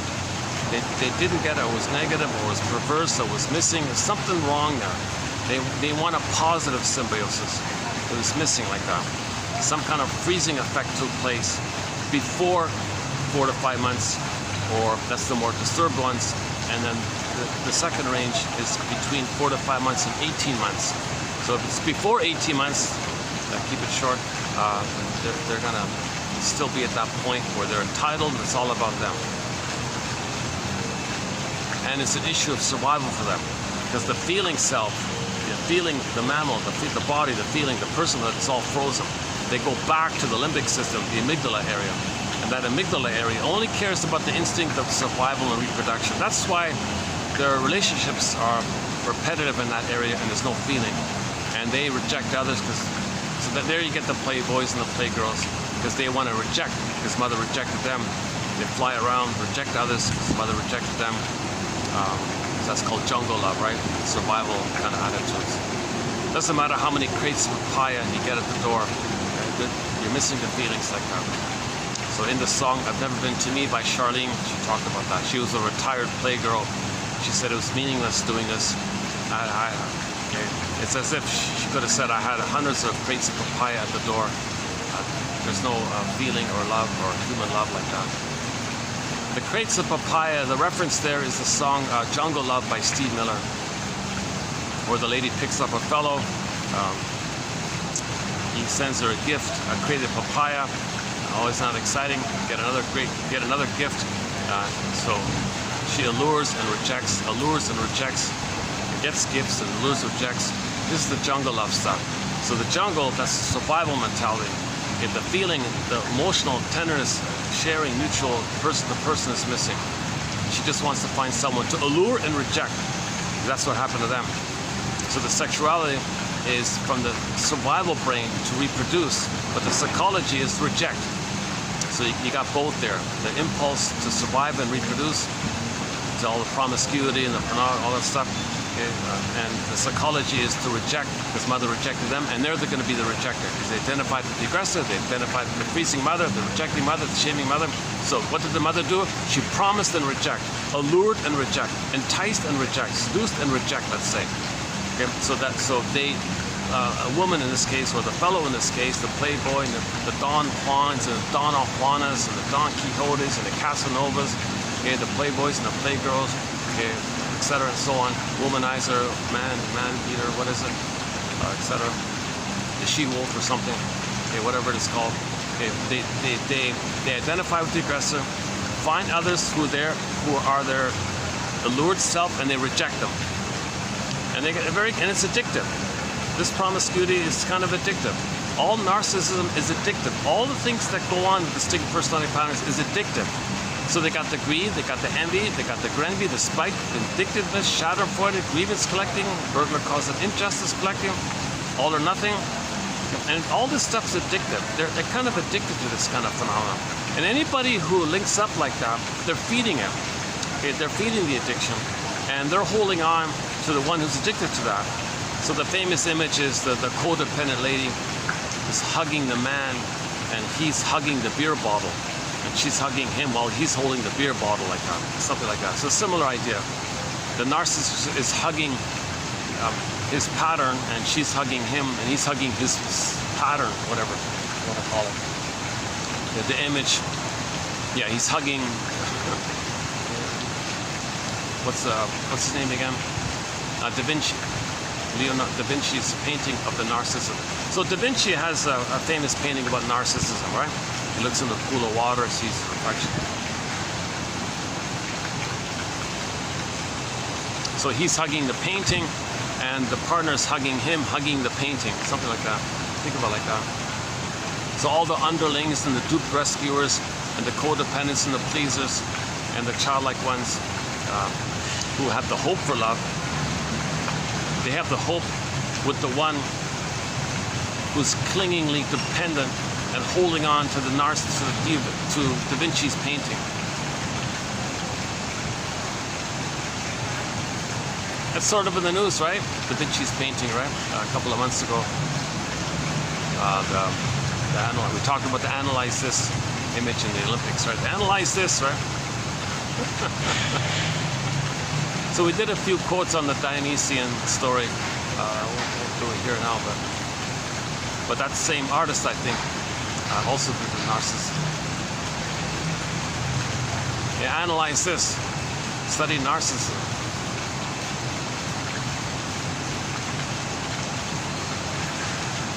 Dionysus doesn't. Dionysus is a broader phenomenon. It took me a while to clarify that kind of point. Let's not enter that here.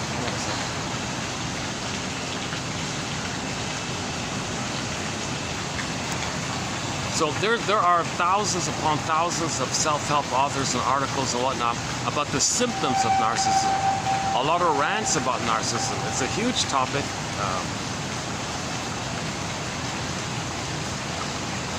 So, but very few people talk about the cause of it. What's the psychology? What's the deeper psychology of it? Okay, again, the theory is it's the Greek myth, unmet, trapped in the mirror, unmet symbiosis. He's trapped at that point, fixated point, trapped, fixated, the thorn. He's stuck at that point where he didn't get enough love to get out of it. So in the narcissist myth, he became the flower, his soul became a statue. His soul, his beingness, echo, becomes a statue. In the forest, statue, and he's some little echo of it. You know, like some distant kind of thing like that. And there was no reference to any kind of connection between narcissist and echo. So they're both parts of one mind. So now the Peer Gynt's an evolution, and Peer Gynt and Solvig, analogous to a narcissist and echo. Peer Gynt, Ibsen's Peer Gynt, is read Karen Hornite about this. At the end of the story, Peer Gynt said to his echo called Solvig, "Hey Solvig, soul, my soul, where have you been all my life? I've been looking. I guess I've ignored you. Is that right? Were you there?" Solvig, his soul, said, "Are you kidding me? You've ignored me, just like Narcissus ignored his soul. You ignored me, and the same thing." Now he did at the end of life like this, right? The story ends. Now we can pick up on it with the song Charlene, "I've Never Been to Me." She realized it more fully and said to a younger version of herself, "Don't do it. Don't be a she-wolf. Don't be a womanizer. I did it. Listen to my story." The young lady said, "Oh, you're an old, bitter, lonely." Well, that's the point. I want to tell you why I'm like this. You're going to be like me like this. "All right, what's your story? I'll give you 3 minutes." So she sings the song in 3 minutes. "I did all these things. I've been there. I've been that. I've been to these beautiful places. I flew around. I've been to all these luxurious resorts. I've been to all these little paradises. But I've never been to me, you see? Look what happened to me. I'm bitter and miserable, lonely, curmudgeon. I've never known love. I've never known affection. I've trusted. I've never been to me. I've never had my beingness. I've never had. Okay, I've ignored Solvig. I've ignored Echo. My soul was like Echo, turned to a statue, like Snow White in a coffin, in a box in the forest. I've never had my beingness. I've never had my feelings, my affection. I just lived with the survival brain, the impulse to reproduce. So she was promiscuous. She was a playgirl. She would allure men, reject, get money. So money is the mother, but reject mother, get mother, reject. So she gets her cake and eat it too. It does both, right? She wants the symbolic of mother. Guys, give me the money, whatever, give gifts or whatever, and I'm going to reject you. She does it again and again and again. So she lived her whole life of a long string of conquests like this, and she details some in the song like this. Don't do it. It's not worth it. I'm sorry if I make it sound glamorous. No, it's not. It's miserable. It's pitiful. It's shallow. It's empty. It's painful. I'm doing this in a dream. I'm in a trance. I'm not feeling anything. Don't do it, young lady. You remind me of me. Save yourself. I've Never Been to Me by Charlene on her soundtrack. When I'm at the mall, they play it. Can you believe it? At the mall. It's in the overhead. They play Donna Summer and that Cher song's kind of getting tired on me. I'm feeling a little tired of that Cher song. And they got some other annoying old songs. But that's the best one there. I've Never Been to Me. It's just one of those one-hit wonders from the 80s. She only had like one hit, that one there, called I've Never Been to Me. Originally it was ignored, and then she had to, a few years later it got saved or something. It almost got totally lost. Great little song, yeah.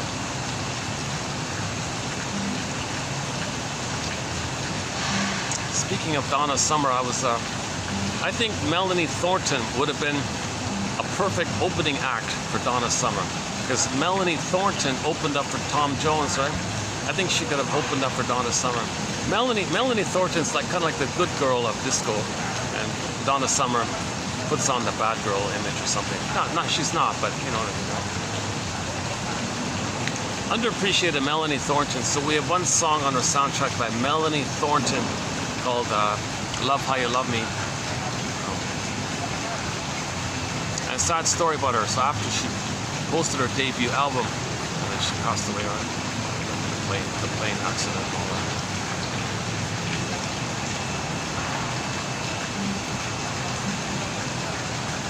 You can see the live versions are very nice. You can see her singing live on the stage like that in Germany.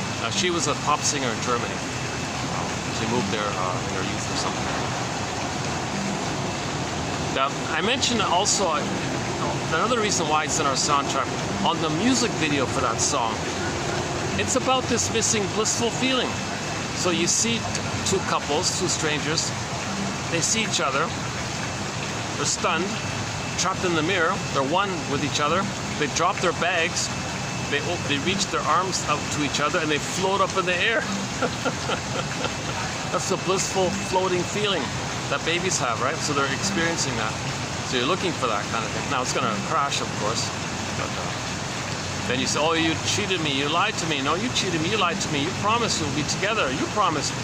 So they're not conscious of this. Right? Now, when you're disappointed and angry at the partner, that's for you to know and get your story that you were originally angry at your mother. Don't blame the person in the present. They were just a catalyst to remind you of the mother, so you can know your story with the mother, so you can forgive her finally.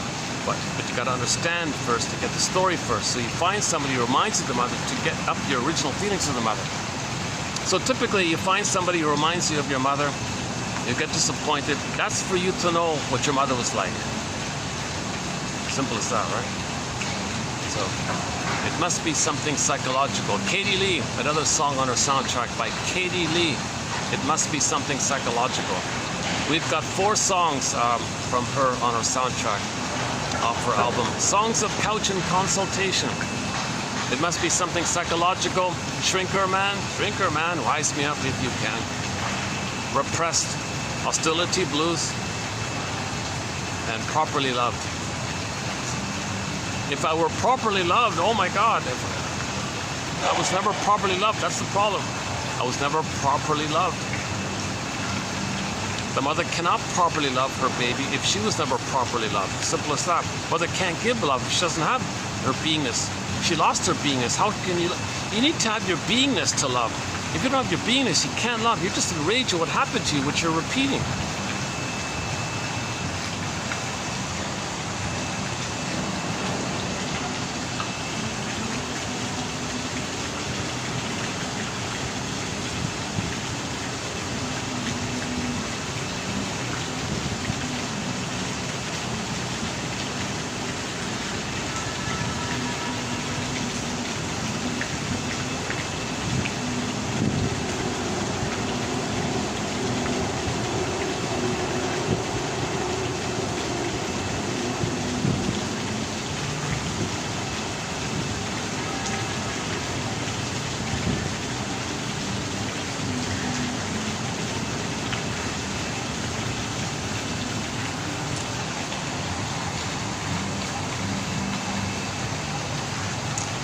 I really miss my guava juice. When I have guava juice before doing a video, I can stay focused for the whole time in the video. I could do an 8-hour video on a half a liter of fresh pressed guava juice, like the good stuff. It's been a year since I've had that, so I've been using coffee instead. But okay.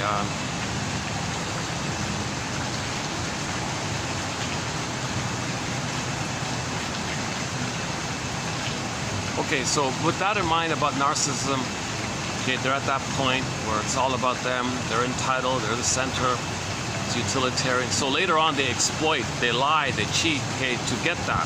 They gotta get their supply, they're addicted, they gotta get the supplies. That's why they're so invested and so intuitive to figure out a way to coax people, prod people, induce people, deceive people. One guy called it hovering or something. Make people believe they wanna serve them.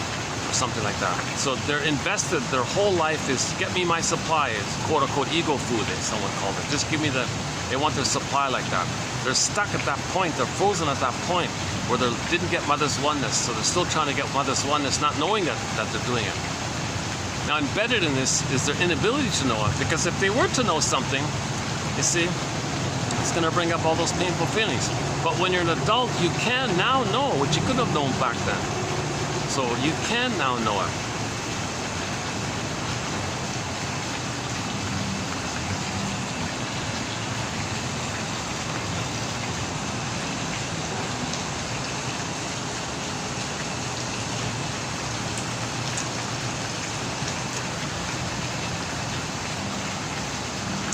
Okay, sometimes I get a little slightly distracted when I see going on in front of me a little bit. So let's get back on topic here.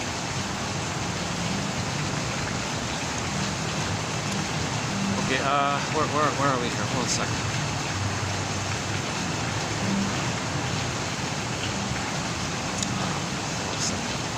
Let's wait till this passes. Hold on a second.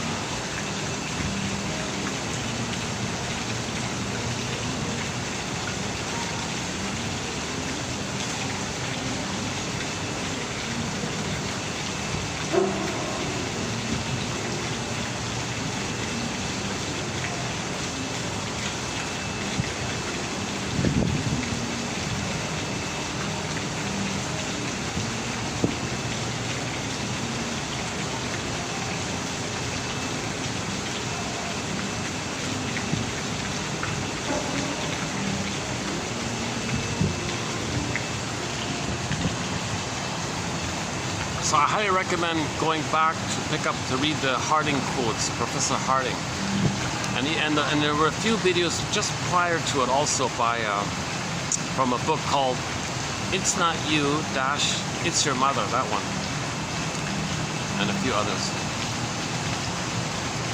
Okay, okay, let's just jump into the narcissist topic here a little bit. Let's see, what is it?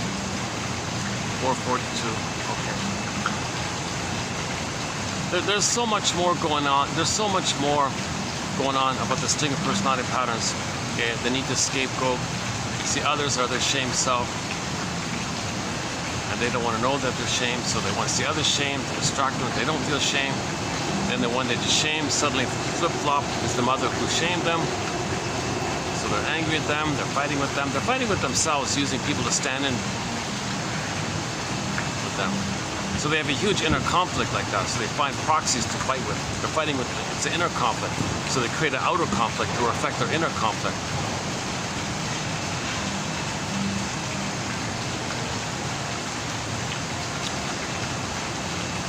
If people can get that point, we'd have we'd finally take Michael Jackson's song. We'd consider that song by Michael Jackson, "Man in the Mirror." Look within, reflect in. Self-examination, self-audit, adult development. It's considered a part of adult or human development to, at midlife, do an audit. Where is the freezing? Where is the trauma? And address this and do the free association. Ride the broccoli boat. You get the ab reaction. Then you get back your feelings and your ethic.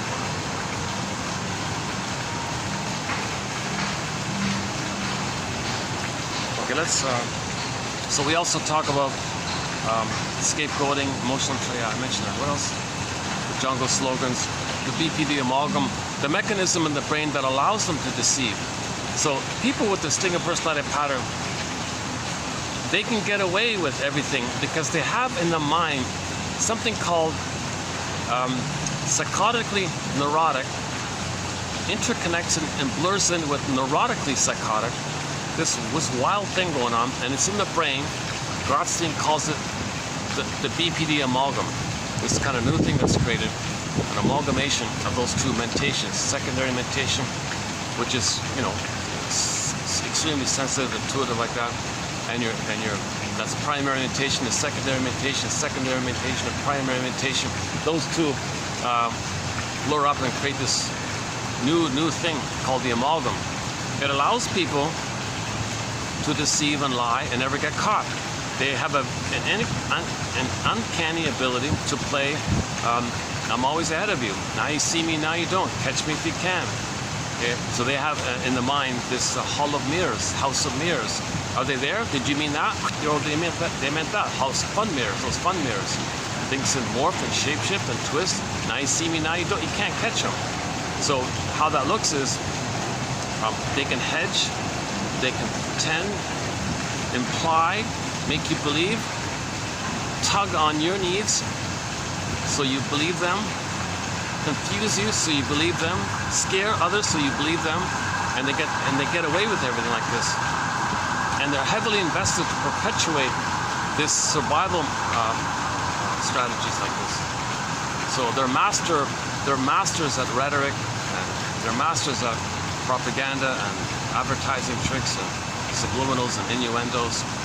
So it's called a survival strategy. So if you point out something to them, oh, so one trick is, so they'll distract you. You point out something to them, they'll just throw a side thing and distract you and get you off topic. What was that about? Well, they got you off topic. One trick is to pretend that you said what they said. They're confused. You got away with it. Or they'll act like they said what you said, and they're confused. You get away with it. Legalese is a good one, because it's not meant to be official. It's just meant to confuse you, so you think they're the authority. So a lot of jargon is used. A lot of confusing terms are used. If you hear somebody speaking and it's like always a little confusing, do they mean that? Glittering generality, vagueness. These what do they call them? Cookie terms? What do they call them? The goody words or whatever. All these vague kind of things allows that vagueness. They love that hedging. They love that open vagueness, so they can flip around. I meant that. You meant that. Ha ha. No, you meant that. Yeah. Okay. So they're very good to deceive and shame you and blame you and come out with you admiring them, or you fearing them, or you thinking they're above you or something. That's all they want. They gotta get that status that they're still the baby, His Majesty the baby, on the high throne, on the high chair throne in the unconscious, where the little kings and gods in the uterus. They take refuge in that kind of point. They're frozen at that point where it's all about them. They're the center. They're the god. They're the king. Everything's for them, about them. No empathy or feeling for others. So they got to get that kind of supply, that status. They're always looking for that. It's a false living. Yeah. When you get back your soul, it flips away like in Shattered Twilight Zone. Okay, so let's just backtrack here on narcissism. So let's begin with today's batch here. Actually, 2900, right? Oh, sorry. Okay, these ones here in 2900, they're pretty straightforward. They're from a very popular self-help book by Mr. Keyes here. So I've mentioned them already. They're self-explanatory. They're mainly about the kind of people that people with a narcissistic pattern want around them. They want underlings. They want dupe rescuers. They want flying monkeys and donkeys. They want people to shame. Yeah. And so he talks about that. They want coattail friends and underlings, etc. Yeah, so that's mainly below, right? What he doesn't mention, what Mr. Keyes doesn't mention, is what if a narcissist meets another narcissist? Whoa! Like they're kind of equal like that, right? Okay, so first things first. What? Let's just say they're like colleagues or whatever. First things first. There's so much tension and hostility with the two of them, right? There's so much ennui and sarcasm and hate like that between the two of them. There's a real false tense, seething tense. He's got the seething tense. They're both tense like that. So if they're going to get along with each other, the first thing they do is identify a third, make it up. They psychologically need someone to play their shame self and their dangerous mother, whom they're going to hate. So they agree to hate some kind of third. Obviously, prejudice can come from there. So you pick some safe person to shame and hate. So anything in the human area, they'll dump it on the scapegoat. Okay, and that's the emotional triangle phenomena, family systems phenomena, triangulation phenomena. Murray Bowen talks a lot about this. Murray Bowen, we talked about him last year. So that blows off some steam for them. So after they blow off some steam, now what do the two stingers do? All right, now that we calm down a little bit, the deal is, the unspoken contract is, you need supply, I need supply. All right, so we'll make an arrangement here because we're equal like this. You get a term playing big shot, and then I get a term playing big shot, and we'll do, and that's it, right? Anything real, if any shame feeling you want to reject, well, say the third has it and you hate it. Say they're bad and you hate it. Anything that's authentic, the scapegoat has it. All we want to get to a place where you get to play infantile megalomania, big shot, I get a turn, you get a turn. Now, if anything real is between us, poof, they can't do it. They ghost each other, they don't call each other anymore, it breaks up. You broke the deal. You broke the unspoken contract. So in order for stingers to get along, they need the third. It disperses all that tension, and the scapegoat holds it all. The scapegoat is sponging it all, so to speak. That's how they get along. That's a huge one like this.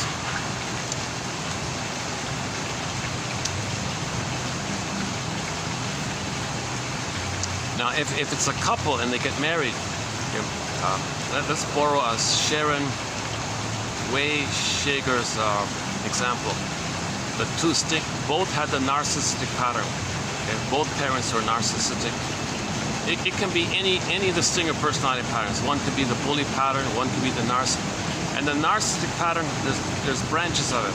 You got the cookie cutter dime a dozen exhibitionistic one that we know about, but you also got the voyeur one, the clinging vine one, the turtle one, the passive aggressive one, etc. Of course, you got the Iago types. Oh boy. Any of the stinger personality patterns. If two stingers get married, okay, let's borrow Miss Sharon Way Shaker's example. The first child they have, they want to support and make him be a star so others will see them, because that first child is them. So they want to get mirroring and admiration and supply like that. So the first child gets the support. The first child will be seen as an extension of the two of them and their need for supply. So the first kid, here's the money, go to good schools, be a star, be seen, because that'll be us. We'll each feel it and we'll be seen, we'll be seen.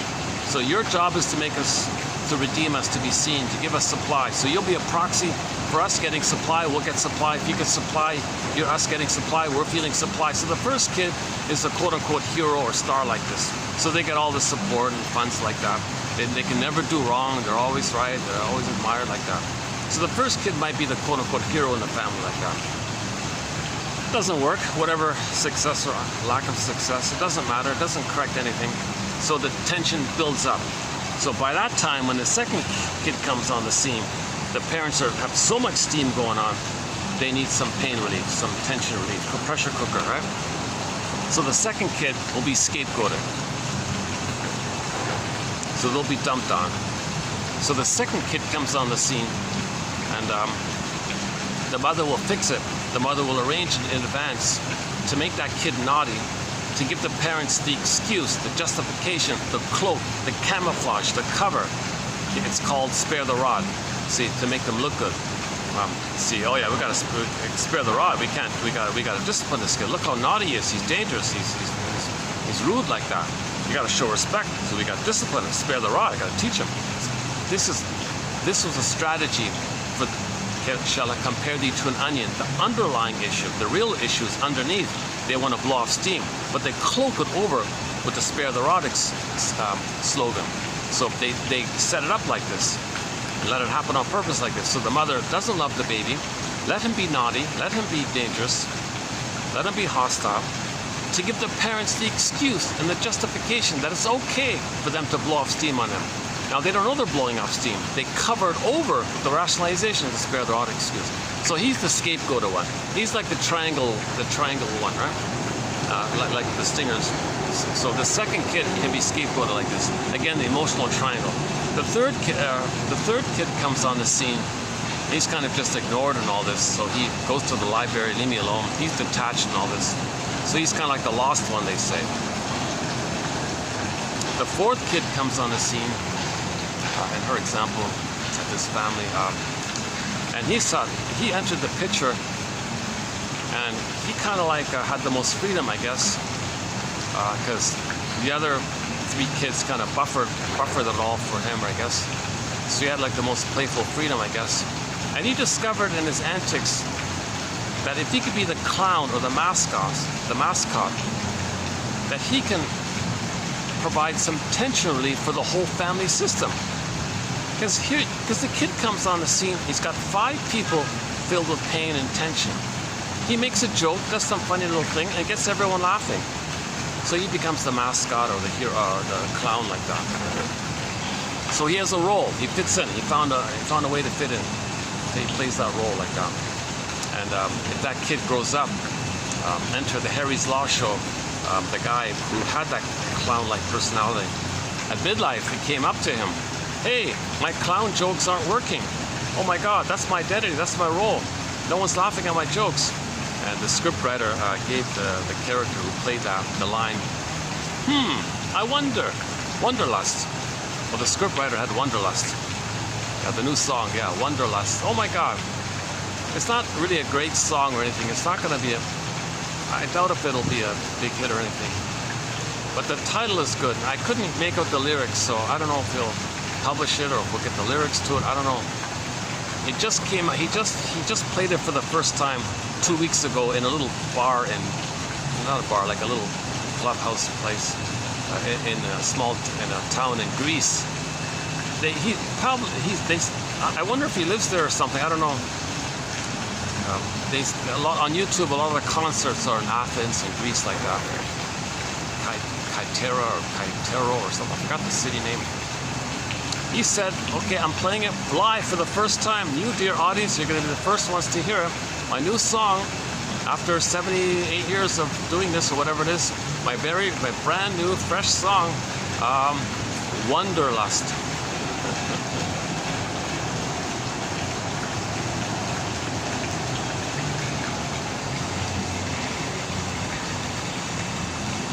Okay, so back to Harry's Law. The clown guy, the actor at midlife discovered that his clown jokes weren't working. So he read the scriptwriter, the line there. So the comedy guy said, the lawyer with the mascot personality said, hey, I wonder, what's worse? To realize you're no longer what you are, or to realize you still are what you've always been. That's a great one-liner by that scriptwriter. Whoever that scriptwriter was, that's a great one-liner. That's a great one-liner. Oh my God. So, only here in 1001 Windmills of the Mind will you find these analytic TV show and film quotes. Harry's Law recently, okay, Judd for the Defense recently, okay, Drop Dead Diva recently. Drop Dead Diva, yeah, she has a line in there as well. The wisdom of the law. No, sorry, scratch that. The law is the wisdom of the ages wrapped in the opinion of the moment. Apply that to yourself, apply that analogously to your personhood, right? Okay, Route 66 is the main one. Route 66, TQ 25.99. Some of the best quotes in our 10,000 collection are right there. 25.99. Those 11 there, the top 5 in particular, about the albatross and the mask and the third side of the coin and the future and the birth trauma. That's incredible quotes, unbelievable quotes. We got a sprinkling of quotes from a variety of shows, you know, WKRP in Cincinnati, the Barney Miller Show, Happy Days shows in there, and so on and so forth. The most recent quote was from the Westinghouse Desilu Playhouse about the dreams, the issue of dreams. It was Rod Sterling's pilot, about the shrink having a dream, where in the dream he was having a healing dream. That one there. So it's all about dreams. That one there. Westinghouse Desilu Playhouse. The episode is entitled "The Time Element." Because when you admit time, you'll get more dreams. Resistance to time means you're stuck in that timeless trauma. If you admit time, you're going to loosen things up and get dreams because you're accepting them. So that's the time element, the importance of healing. You got to admit time. Peter Pans and Don Juans don't want to admit time. They're not spinning around. They're not Peter Pan. Don't want to grow up. Flying boy, swan boy, flying, whatever you want to call him.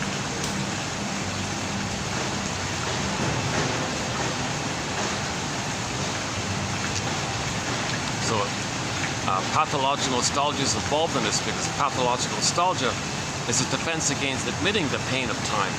You don't want to admit that you're getting older, so just stay in the past, repeat the past. It's comfortable there, it's familiar there. It's a lie though. Take the word familiar, okay, familial, okay, in the family, the mother was a liar. Familiar, family liar, lies. There were lies in the family, familiar. You gotta think like that a little bit. The painful thought, I know, very painful thought, that the mother lied to the baby. What, my mother lied to me? Oh my God, the greatest hurt of all. Your mother lied to the baby. Why'd you do that? Good question. Okay, go to TQ 2822. The shrink John Thurrott said to the lady who was you're missing a very important question here. What's that, shrinker man? She said, why didn't my mother love me? Oh my God, what kind of question is that? Well, let me think about it. Let me wonder about it. Wanderlust. Let me wonder. Wanderlust. Okay, wanderlust. Wanderlust is maybe a synonym for free association. I wonder. Ride the broccoli boat. Is it this? Is it this? I wonder. Could it be this? Might it be this? Could it be this? I wonder. Wanderlust. If you engage in wanderlust, okay, the new song by Pavlov's dog, David Surkamp, and then she rode the broccoli boat, had the release, had the weeping, and her symptom went away. So she saw the shrink because of the symptom. Talked about it, the symptom went away. Same like that uncertain feeling and all the other ones. The symptoms come from the pain of not feeling. It's a relief to feel your real feelings. It's a huge relief to feel your real feelings. The pain comes about because you can't feel your real feelings. That's called pain, intention, it blow off steam. Beating the pillow without feeling and memory doesn't do it. That's a sham abreaction, a farce, pseudo. It's not a real. It's a failed abreaction. We're looking for a genuine abreaction, the genuine phoenix. Beating the pillow without knowing why you're doing it, it's just some tension you're blowing off. There's no phoenix involved like that. Only facing the painful truth that the mother didn't love the baby.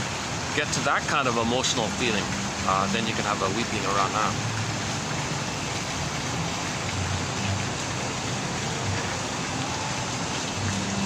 Yeah, new song, yeah.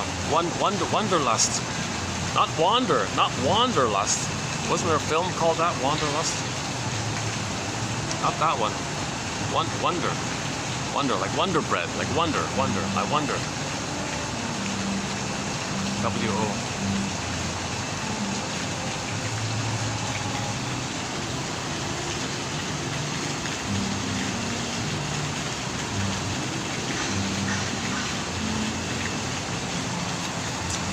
I guess the audience members associated him with being like from the 60s. He's a hippie, so he must have meant wanderlust, right? No, he said no, not that. The song is called Wanderlust. My new song, Wonder, not Wander. Everybody always wander, wander.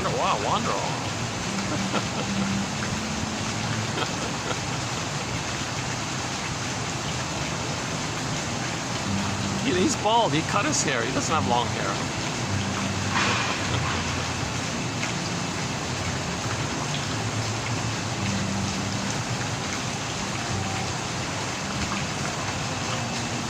So where are we here? Hold on a second. Well, narcissism.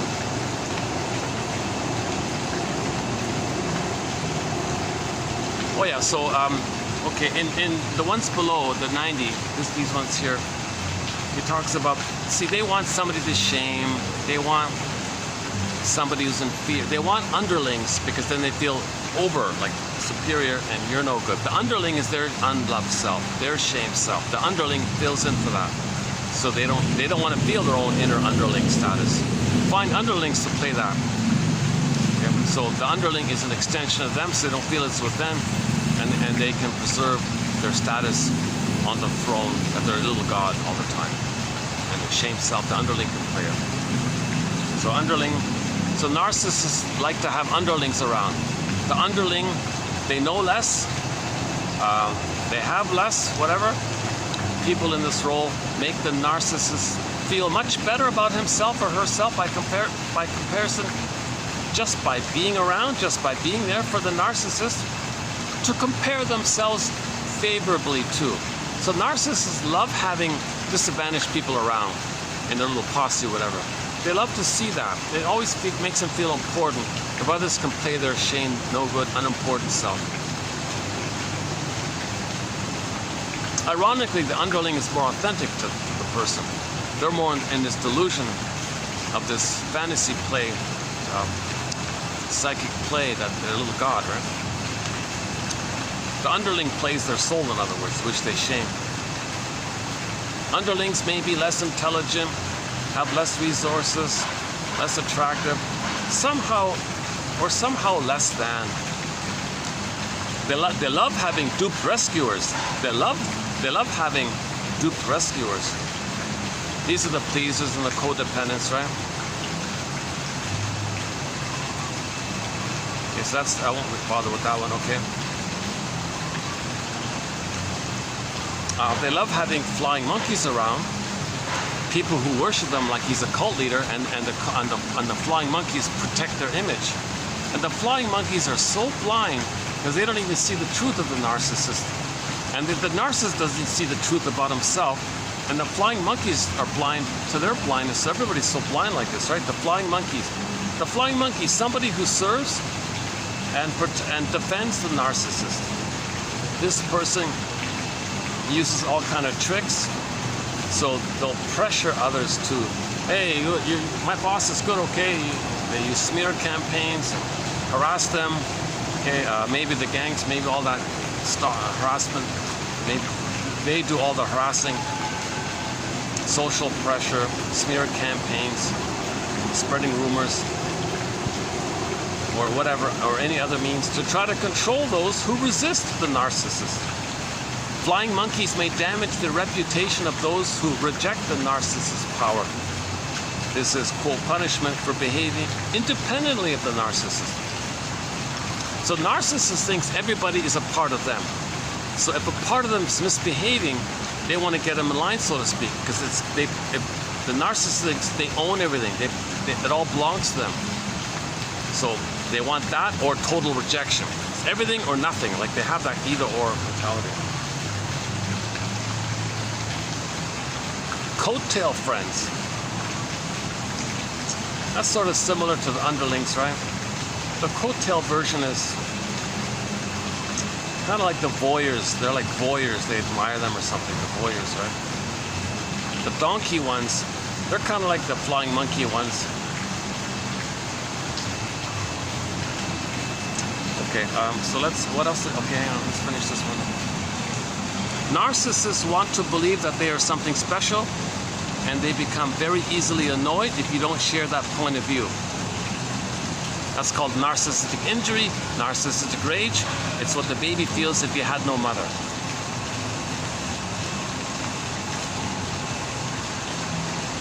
They think everybody should admire them, and think well of them like that. If somebody slights them, they're enraged. How dare you? Give me your supply or I'm enraged like that.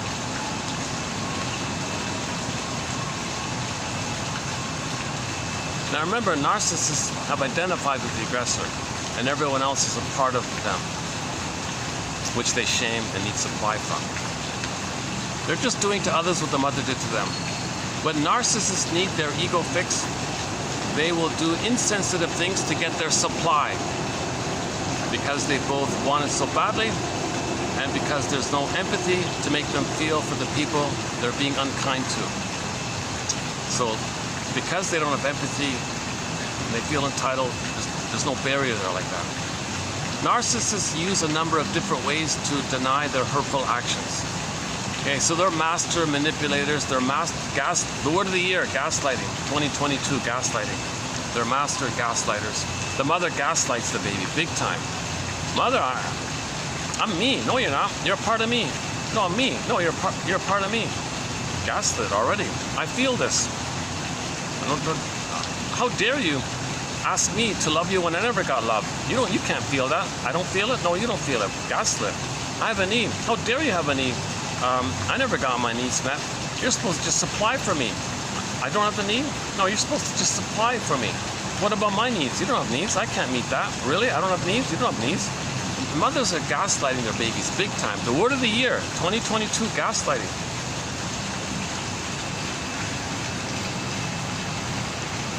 The source point of all the gaslighting out there. So it comes from the film, right? So what that psychopath was doing in the movie to gaslight the lady, to make her declared insane so he can inherit the house which has hidden jewels in it. See, the mother did that to the baby. The mother gaslight the baby so she can scoop up the treasure of the child, like the child's soul. The child devotes his soul to pleasing the mother. So she gaslights the baby, then the mother turns to the mother. So he wants that kind of supply, that reason, that treasure like that. So in the film, he did the same thing to her, what the mother did to him. So the woman, the wife in that story, played the child who got declared insane. Then he got all of her resources, treasures. That's a sad movie. Oh my God, what a depressing movie. My God. But it makes it clear. We're still talking about it decades later, right? Gaslighting. Maybe these films have to be kind of dramatic to make it long-lasting, I guess.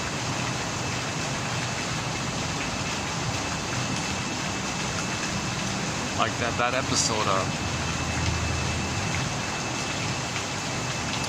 the cynicism of the episode The Alien kind of makes it clear that some people had prenatal distress syndrome, prenatal trauma, and think that the world is not a friendly place, that the universe is not a friendly place, because the uterus was not a friendly place. The prototype was set in there.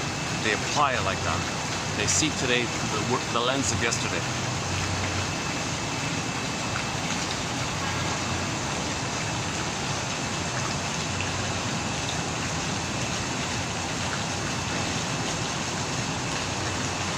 Okay, so blaming, gaslighting, manipulating, twisting, making excuses, playing victim, all these tricks they have. They're master liars like that. And part of the lying is to be alluring and promising. Hey, the fish sees the bait, not the hook. They love that, idea.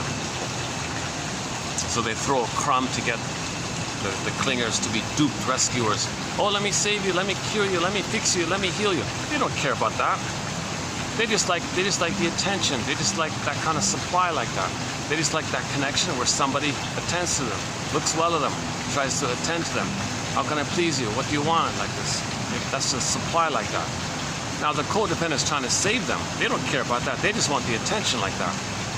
Meanwhile, they hate the ones who are doing that. So the poor helpers and clingers, they're helping them, but they're being dumped on and being treated as a sponge for the narcissist's hate. So the narcissist sends up the waste elimination in the two veins and gets the food down the center vein. So the duped rescuer or the clinger is giving the love, the food, okay, and the waste elimination, the hate, goes to they're treating them like a placenta, like that. See, a normal development, okay, once again, the placenta cord to the baby. In the cord, there are three veins. The center one goes straight down, which sends the goodness, and the baby's the waste elimination gets sent up those two other veins that spiral around the center one up to the placenta, and the placenta metabolizes and clears it all, cleans it all, kind of thing. Okay, and then the mother sends through the center vein the food and the goodness. So narcissists treat others like that. They see others as symbolic stand-ins for their missing placenta. Give me the supply and I dump on you. They're using others as phantom placentas, in effect, or phantom breasts, similar idea, because in the breast, it's the same thing. The baby sends out his anger to the mother. The breast mother can soothe them. It's just a continuation of where the trauma takes place, but the same process is going on. Okay? So Lloyd DeMause focus on the phantom placenta. Other authors mainly focus on the phantom missing breast, one like that. So what does the breast do? It's a continuation of what the placenta does. It feeds, okay, and the baby sends up the waste or the anger or the hate, and the placenta or the breast comforts, soothes like that. So Then when there's trauma like that, you go to a fancy building, the speaker at the podium says, I found your placenta in the sky. It loves you and it'll accept your anger. Unconditional. Oh, I found the missing good breast in the sky. It loves you and you can send up your complaints. It'll be unconditional acceptance for you. So they continue that kind of thing. That's why you gotta leave the cord. You gotta leave the cord there. You gotta leave the placenta there. Don't remove leave the cord, leave the placenta. Somebody said the only time you're allowed to ethically, the only time it might be okay to remove the cord in advance of it falling off on its own accord is when the blood flow has completed its cycle. So the cord is usually kind of reddish or bluish or purplish, right? The blood is going back and forth like this. So you wait a couple of days, it'll complete its cycle. Then the cord turns white. Okay? The cord flattens out like a pancake. Okay? Then it's considered complete. Then you can remove it like that. Not before. Better yet, what's the big deal? Just let it drop off on its own accord. It's called a lotus birth. Okay? The lotus, flower, stem, pod, baby, cord, placenta. Keep it intact like that. Let nature do its thing. But in the anger, no. When the baby's removed from the cord and all that, he freezes up, creates a monster image, acts like it, and then wants flying monkeys to protect his image, to get a supply. And the psychology was created to pillage and plunder. Again, 10,000 years ago, we made this transition from village to pillage, and from tolerant to prejudice. So this was done when the babies were removed. So Klaus and Kennel were saying, no, don't do that. Lotus, the most important, probably the most important flower image in terms of healing is the lotus flower.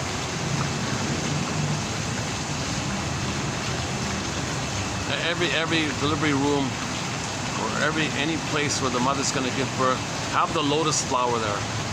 Let the mother be reminded to keep the cord, keep the placenta. There really shouldn't be any reason why it should be severed like that. And somebody said, if there is the 1 in a million case scenario where the operation is needed, all the more reason to leave the cord and the placenta. Operate while the baby's on the mother's belly. If the doctor can do it there, at least the child has the support. The placenta is the baby's spiritual guardian protector. You know, like power, spiritual protector like that, indigenous people say, right? So the baby needs an operation and you're going to remove his support system? Oh my God. So we got a major threat on this, what's called a secure attachment style, the 5 parts of it. So we won't get into that now. Well, they put on the lights around here. Wow. Is it dark already? I guess I got a late start, didn't I? So by the time I get to these places, it's sometimes too late, right? It's a little late.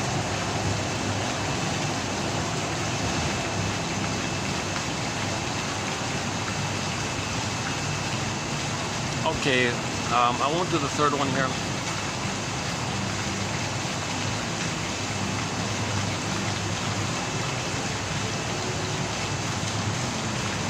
And if you're wondering if you personally could ever make a true narcissist genuinely change, you should know sooner rather than later.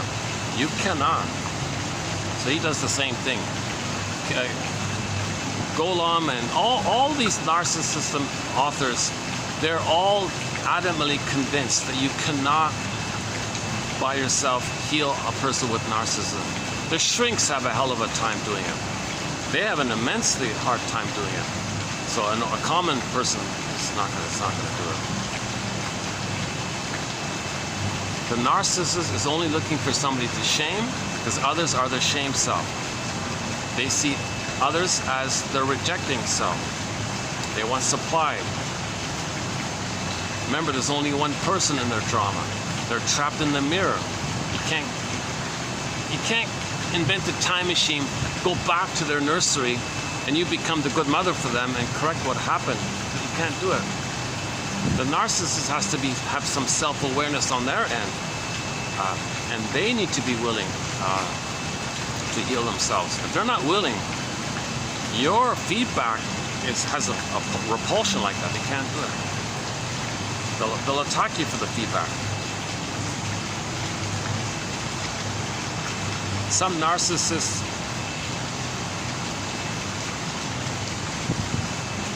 okay, so some narcissistic mothers use guilt on the baby. Baby, I gave you life, you owe me. Come on. Virginia Satir gave a speech. Please, ladies, please stop this. Please don't say this anymore. Don't say to your children that they owe you because you gave them life. Don't do that. Don't do this guilt trip thing on them. One mother said, oh, you haven't called me. Your own mother who sacrificed her career for you. Huh. So a lot of women use guilt to get their supply. One of their tricks is guilt. Because children were set in that they're guilty and they owe the mother. Yeah, you owe me, remember? Well, stop reminding me. I have that. I'm trying to heal from that. So enter the cartoon. Mothers and the bubble there. Mothers know how to push your buttons because, hey, oh, you slapping his wings for a second. Because, hey, she sewed them on.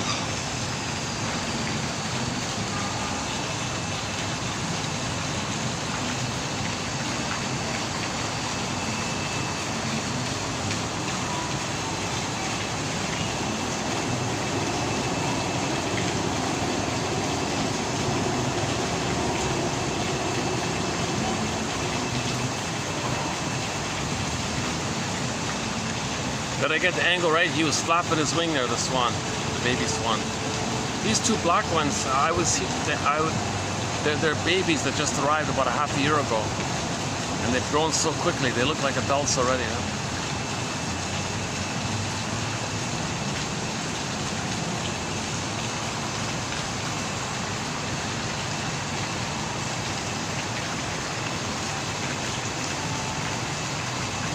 Huh? Typically, narcissists will accept or tolerate certain people as opposed to genuine relationships as long as these people don't step too far out of line with what the narcissist wants or ask more than the narcissist is willing to give. Oh, the idea that the narcissist is supposed to give, it's a huge insult to them. They're the baby who's supposed to receive. They're this entitled king that's supposed to receive. And if one of their underlings says, gee, it'd be nice if you kind of gave something. Oh, you're a bad underling. No, you're supposed to give me. I did give you something. Really? What'd you give me, narcissist? I gave you the opportunity to worship me, basically, to serve me. That's what you gave me? Nothing else? Hey, you should be thanking me for this. That's how deluded they are, right? So the ratio is like 10,000 to 0.1. The codependents give 10,000, and the narcissists give basically nothing. But in their mind, they gave them something. They gave them the opportunity to serve them. Go to that YouTube channel, Darius M. The guy who does that, he compiles little clips of narcissistic people in their rage when they don't get their supply. He collects these little clips of, like, if a woman is narcissistic and some guy didn't, worship her and give her everything, and she didn't get it, and she goes on this big rant. I'm entitled, I'm supposed to give, didn't give. I gave an opportunity to give, didn't I? She's so upset like this. He collects these little clips like this. And the narration is, well, maybe men are tired of being treated like this, as being phantom placentas and phantom breasts for you. Maybe men want it back and forth. So play the song Give and Take by Gabrielle. Narcissistic types cannot do this give and take. So in the song, she was tired of only giving like that and there was no return. Don't you know relationship is like mutual and give and take, and we grow together and share each other's truth with each other and make reactions with each other, make I statements together, discuss together and learn together, grow together, heal together. And there's a kind of a warmth, a mutual warmth or something. Narcissists can't do that. No, I hate that stuff. You show that, I hate it. You serve me. The woman said, I can't do this anymore. Okay, go over to April Wine's song. Won't walk down that road no more. So when codependents or underlings, whatever, when they wake up and leave, they won't go back to that anymore. They can't. It's way too painful. You experience way too much pain in there. And it hurts you a lot. You can't go back to that.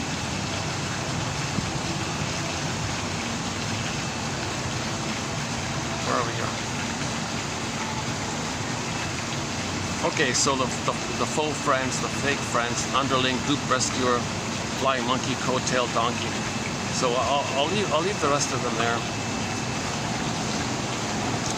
Children of narcissists are virtually always given a dysfunctional family role, such as the hero, she calls it the golden child, who do no wrong, the scapegoat, we mentioned before, the scapegoat. The scapegoat can never do anything right. They can't. They can't. The role of the scapegoat is to play the role of their unloved self. The baby thought the mother only had hate, so they never can do anything right. No baby can, in other words, no baby can save the mother. That's why they can never do anything right. Last one here. People who have not healed, from previous abuses succumb very easily to narcissists' tricks and will remain in contact far longer than most others. So the clingers and the pleasers, they're wounded, right, by their narcissistic mothers, so they find a narcissist to continue to try to save.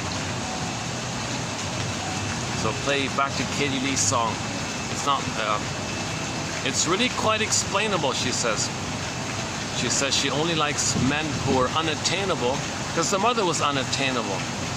So continue, find a copy, a parent copy, because you're frozen at that point and you want to continue that battle. You want to get out of the pain of that. So get back to that state and continue that struggle.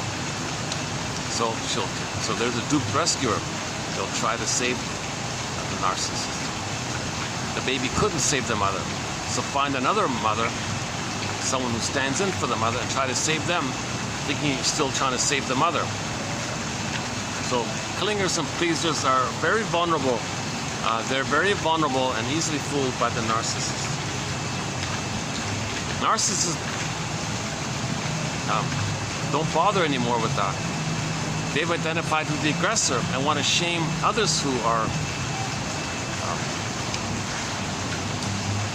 who want to maintain the quote-unquote human development, quote-unquote more human side of being human, the growth and the healing, the feeling place.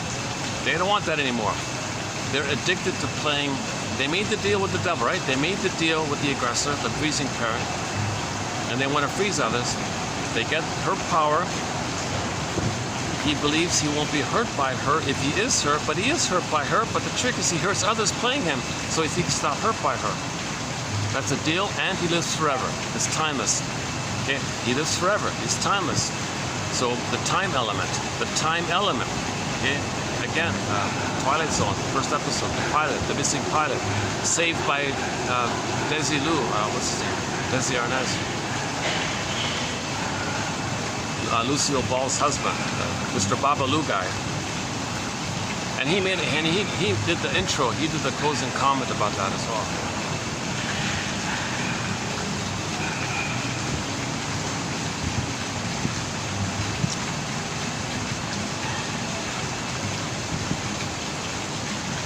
And will remain in contact far longer than most others. Okay. So that's today's batch. That's an easier load. But maybe I can do a... Actually, I could just leave it there maybe and start in with Miss Golub. So, okay, now I've completed Mr. Keys' work here. 2 videos on it. So the next video will kind of officially begin with Elan Golem's 2 books. Yeah. So her 2 books have been nominated for a Golden Windmills of the Mind Award. 2 books by Miss Golomb. That's how I'm sorry if I'm mispronouncing her name. Golomb. I'm assuming the B is silent.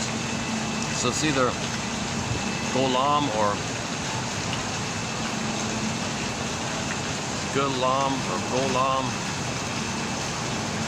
I'm assuming the second syllable, the stress is on the second syllable, right? If the stress were on the first syllable, it'd be Golomb. Golum or Golomb. Golomb or Golomb or Golomb. One of those 4, I'm guessing. I'll finally get it right. I gotta look it up somewhere. Yeah, there is a YouTube clip where she was in an interview. Let me hear how the interviewer introduced her. It's very mysterious about her. Very mysterious. Her first book, Trapped in the Mirror, is a classic. Thousands of views, lots of second-hand copies easily available. A great book. It's a classic in the narcissistic field. And then 24 years post that, in 2015, might be 14 years, right? Whatever. 2015, right? So whatever the math is, okay. So 20-something years later. In 2015, 16, like that, she published her sequel called Unloved Again. It's a continuation of the first book, and it's great. I'm very enthusiastic about this second book. And so she has the construct of the psychic structure being the freezing parent and the frozen child, and that leads to repetition compulsion. And to be aware of which introject or which construct is co-opting your adult, which is co-opting you. So if you're negative, that means the freezing parent has co-opted you. If you're submissive and pleasing, the frozen child has co-opted you. Now the freezing parent one, that's identification with the aggressor. They have underneath the frozen child one, but they're not aware of it. And that's the defense around it. So it's basically the stinger and the clinger modality. But her terminology is helpful about the freezing parent, frozen child. So in any given moment, anybody's, most people are operating from one of those 2. The idea is to observe it. Now, if you can observe it, you know it's the past. Then you build the adult mind as a wedge in the middle and focus on the adult mind, trial and error. Build wanderlust. Engage in wanderlust. Be the adult. The adult is wanderlust. The wanderlust is maybe the child, the lost child one or something. But the wanderlust, that's more like the adult mind. Back to Pavlov's dog, their latest song.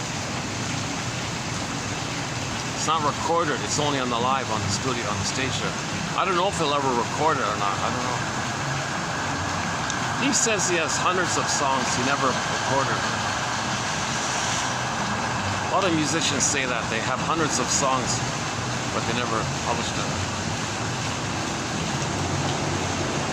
We have 2 songs by the folk singer Lynn Miles. She said that too. She said she had like 1,000 songs written up, but never had a chance to publish them. We have 2 songs by her on her soundtrack. The Heart That Lives in Winter. The Heart That Lives in Winter. That's the frozen child. And Snow White in the box. Emotional coma. Emotional hypothermia. Emotional catatonia. Atimolexia, no feelings for your words. The heart that lives in winter. That's the freezing thing. And the freezing parent. Because of the freezing parent, the heart lives in winter. The frozen child because of the freezing parent. So there was the freezing parent and the frozen child. Her other one is called Something Beautiful. There's a third one of hers, isn't there? No, we got a third one. What's the third one again? Something, love is in the title of it. Something about love. I know it was love. I know it was love or something. Not the restless kind. Not the unreal type. This druggy type. Not that stuff. I know it was love because it was calm. I know it was authentic love. I know it was love. Yeah, that one there. We don't have the night drive song on our soundtrack, but it's not a bad lyric. I'm going for a night drive. Oh my God, I need someone to talk to.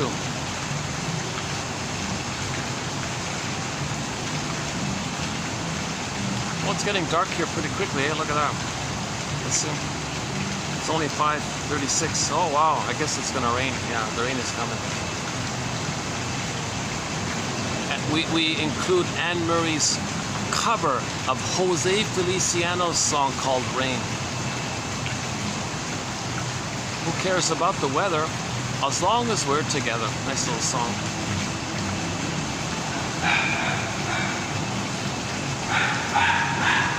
Jose Feliciano does a cover of Windmills of the Mind. It's tolerable, but my two favorite renditions of Windmills of the Mind is firstly the one done by Barbara Lewis for the English one, and our theme song is done by Katja Epstein in German, our theme song.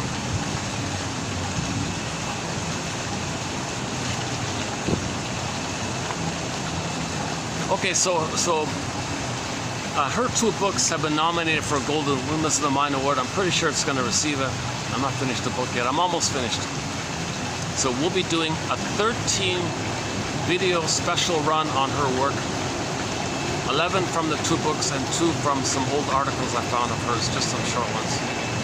But the sad thing about it is, that book of hers, the sequel, she's already a rock star in the self-help movement, right? With the Trapped in the Mirror book. And then here she is offering her follow-up book.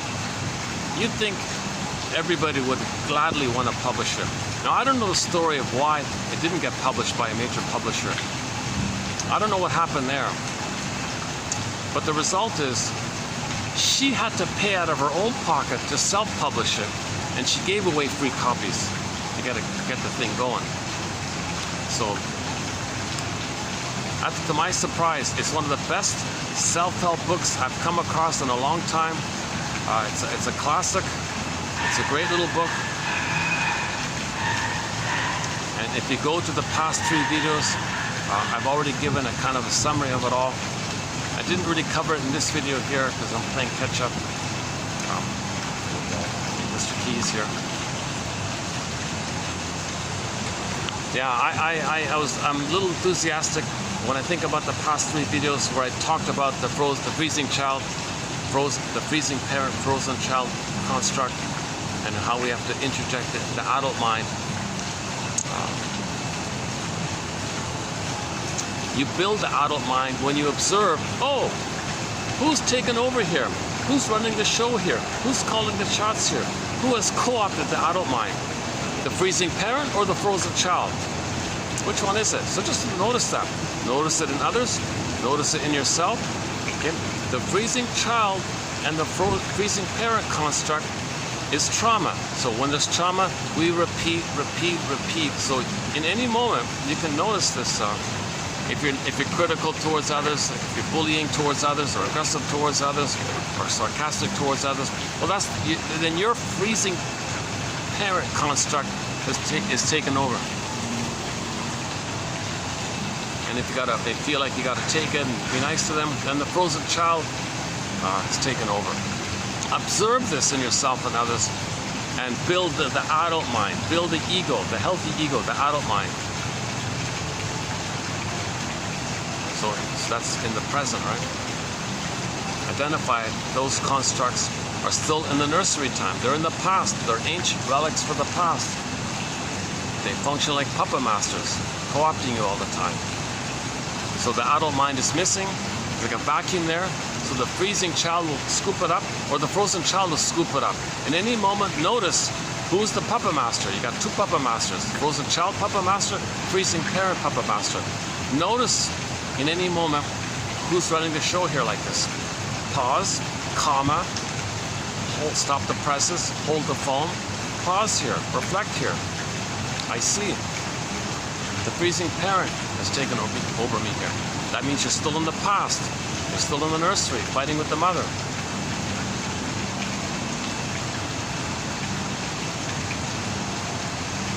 Now the frozen, when you're dominated by the frozen child one, you might look for those who are dominated by the freezing parent.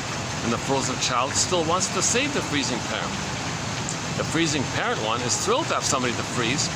That makes them unaware of their own frozen child within them. So that's how we get out of this mess. So I recommend those 3 videos just done prior to this one, where we covered it. The last one was good, the one before was good, and the first of the 3 was also okay. I didn't do it in this video here.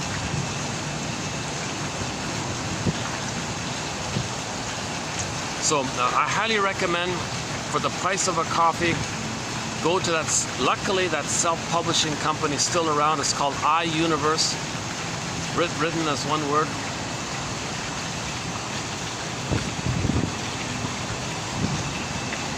I think I missed it. He was flapping his wings there for a second. I, like the letter I, universe, written as one word.com. Okay, in the search engine, type in unloved, it'll show up. Unloved again. And you can get a PDF file from them. It's well worth $3.99, whatever it was, something like that. Yeah, $3.99, I think it was. So she had to pay, right, to self-publish it like that. I can't believe it. My other thought about it was maybe she wrote enthusiastic. I mean, she probably wrote a little freely about it. Maybe a publisher did see it and wanted her to correct some of the first person, second person, third person, because she did sometimes a little bit jarring, a little bit, where she says, you know, they, and then you, and you, they. A little bit. You can still follow it, but it's slightly awkward sometimes. I was thinking maybe the publisher said, you got to clean that up. I don't want to rewrite the book. I don't want to clean all that up. It's pretty good the way it is. I wrote it that way to be analytic, to be helpful. It was intuitive on her part, maybe. So she said, fine, I'll self-publish it myself. She's wealthy. She's in the wealthy world and all this, so she can easily self-publish, I think. Maybe it's for convenience or something.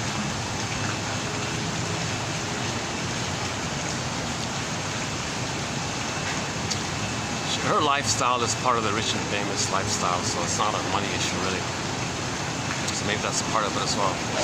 But I'm a little worried because some of these self-publishing companies, they go under. Like Janoff. Janoff had to self-publish. And those books are very hard to find now. Like at the end of his life, Janoff also had to self-publish. Luckily, I got one of those ones called Beyond Belief, an excellent book. He wrote it in his 80s. It was his last book before he passed away. Excellent book, and we have it in our collection. Go to 2745 to 70. We did a 26 special video run on the work of Arthur Janoff. Excellent material. It's a good 101 of psychology.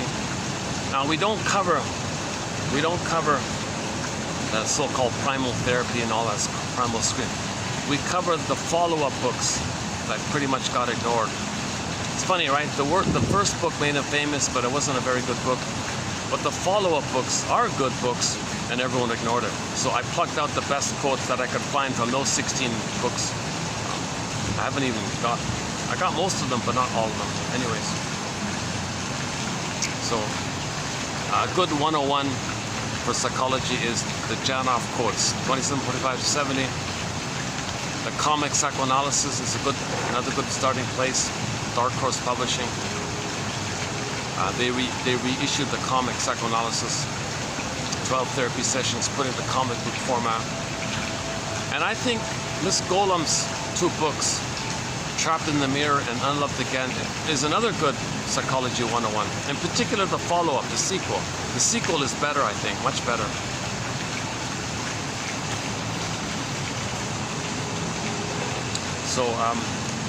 So I did a preview of those 2, of that second book already, and due to the lighting here, I'll end it up here for today. So we'll begin tomorrow officially. So we'll sort of officially begin with Miss Golem's work here. So the first few come from the Trapped in the Mirror book, also on narcissism, and the latter ones come from the second book, Unloved Again. In the last video at the mall there, I did a preview of three of them. Excellent ones. Excellent, very good ones.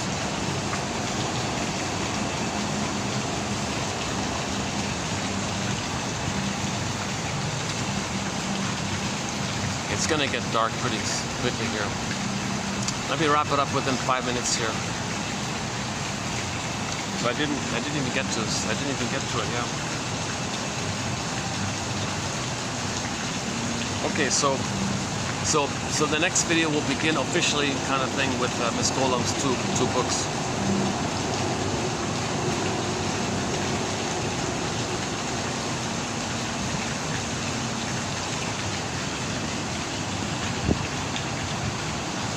Oh yeah, Narcissism is also a story about codependency, because the codependent, the underling, or the codependent, or the dupe rescuer, or the flying monkey, or whatever, the one who's trying to save them, well,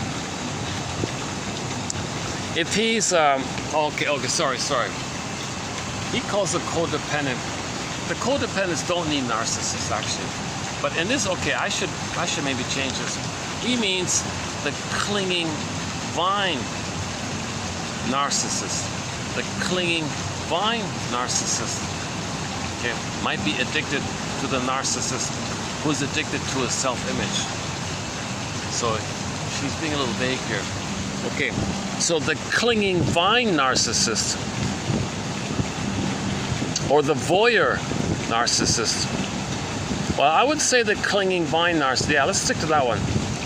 The clinging vine narcissist, or I mean the person with the clinging vine narcissistic personality pattern. They care for the person who hurts them,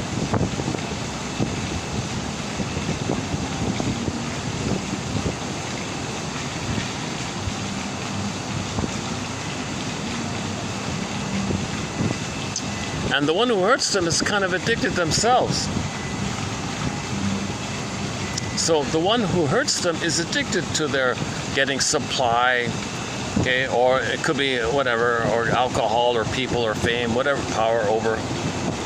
So the clinging vine narcissist has their arms around a person who has their arms around his image being trapped in the mirror, where he's in love with himself, quote unquote.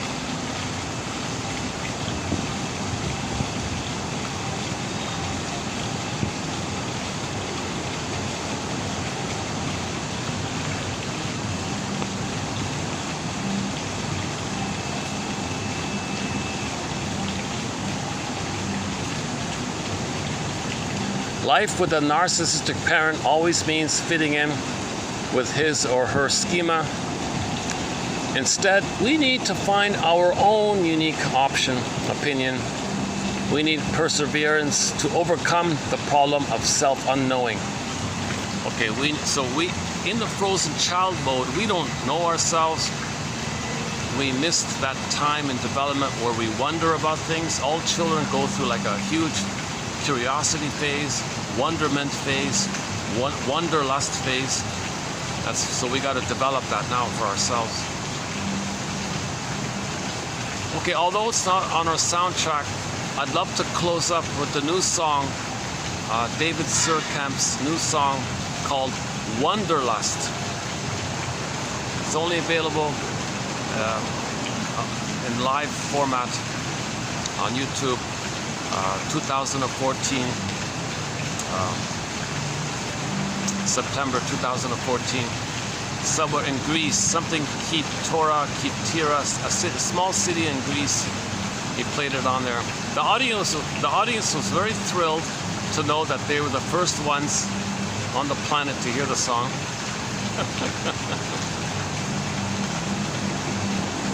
It's okay. It's a catchy pop kind of song. It's okay. A little simple, I guess, but it's okay. But the idea is important. Wanderlust. So we gotta mature up, right? So we used to be wanderlust, you know, wander, like play or something. Now let's grow up. Let's grow up. Let's build the adult mind. Let's wonder. Let's wonder. Trial and error. Let's think. Let's be curious. Let's wonder. Let's ask questions. Let's find the right questions. The right questions lead, better questions lead to better answers. The right questions help you to find the right answers, right? Somebody said it's more about finding the right questions, right? Find the right questions first. Yeah, something like that.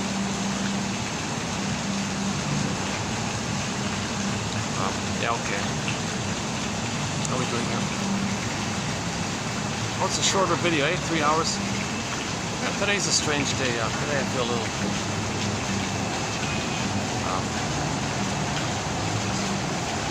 5:51, battery's holding up. Okay, I'll close this in 1 or 2 minutes here. If I'm feeling energized, I'll go for a walk, show you around the neighborhood. I'll walk around a bit. There's a nice fancy tree near here, an ancient old tree near here. It's really nice.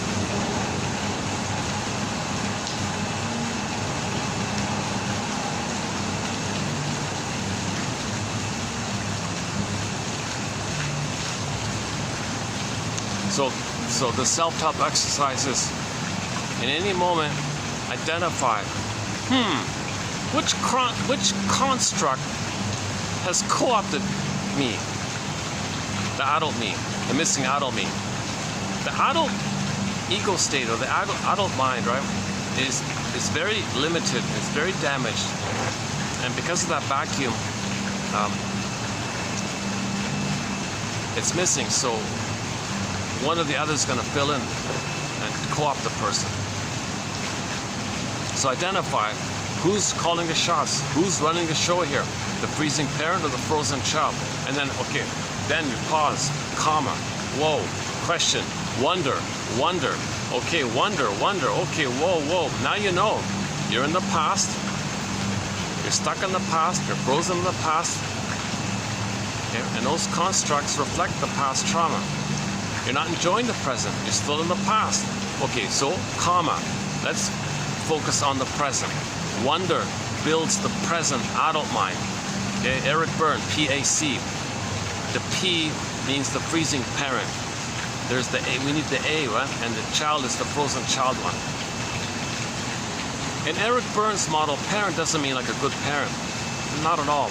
The parent is the critical parent, the freezing parent. If there is a good parent, it comes from the adult side. The adult can be a loving parent, not the critical parent. The P he means is the critical parent. Which is identification with the aggressor. So the P is actually the infant as well. It's just the infant treating others badly the way his mother treated him badly. The negative parent. It's a little not too clear like that by him, but still a good model. We want to build. So we can borrow Eric Berne's PAC to freezing parent, A, and frozen child. So FC, A, FC, frozen child.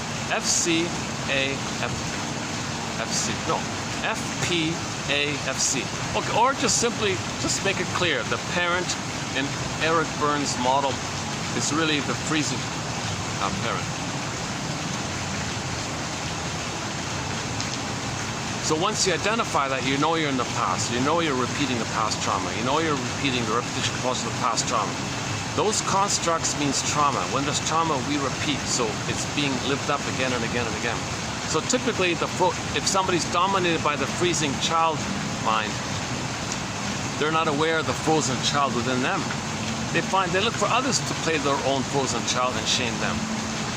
People who are dominated by the frozen child mind, okay, they're going to find someone who's dominated by the freezing child parent and still try to save them, correct them, heal them, and they're still stuck like that. Both are neurotic, both are in the past. It's dysfunctional to still live in the past. You're not in the nursery. Build the adult mind to help you be in the present more. So that's the cognitive side of it all. The emotional side of it all is, okay, hop on the broccoli boat, free associate, to grieve when you admit that the mother caused the person that split psyche. frozen child, freezing parent, and the adult's missing. So Miss Golem has a whole chapter in her book, The Need to Mourn the Loving Parent That Never Existed. So it's a painful issue. Mother didn't love the baby. She couldn't. She was impaired. That's a very painful thing. That's a very painful weeping. We gotta get the feeling behind it. Now the feeling behind that, it's you gotta feel safe with somebody. Then you can feel it.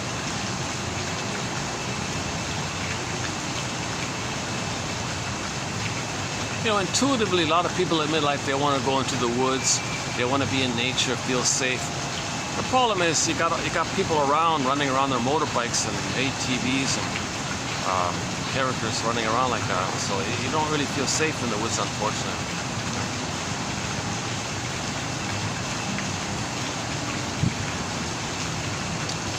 And if you look vulnerable like that, well, people around you think, oh, that's the frozen child. So they want someone to shame, to be unaware of their frozen child within them. So it doesn't really work, the Walden's Pond thing. It's hard to find that peace and serenity in the woods like that, where you can come. And wealthy people can do it. Wealthy people can do it, obviously. But the average, how does the average person do it, right?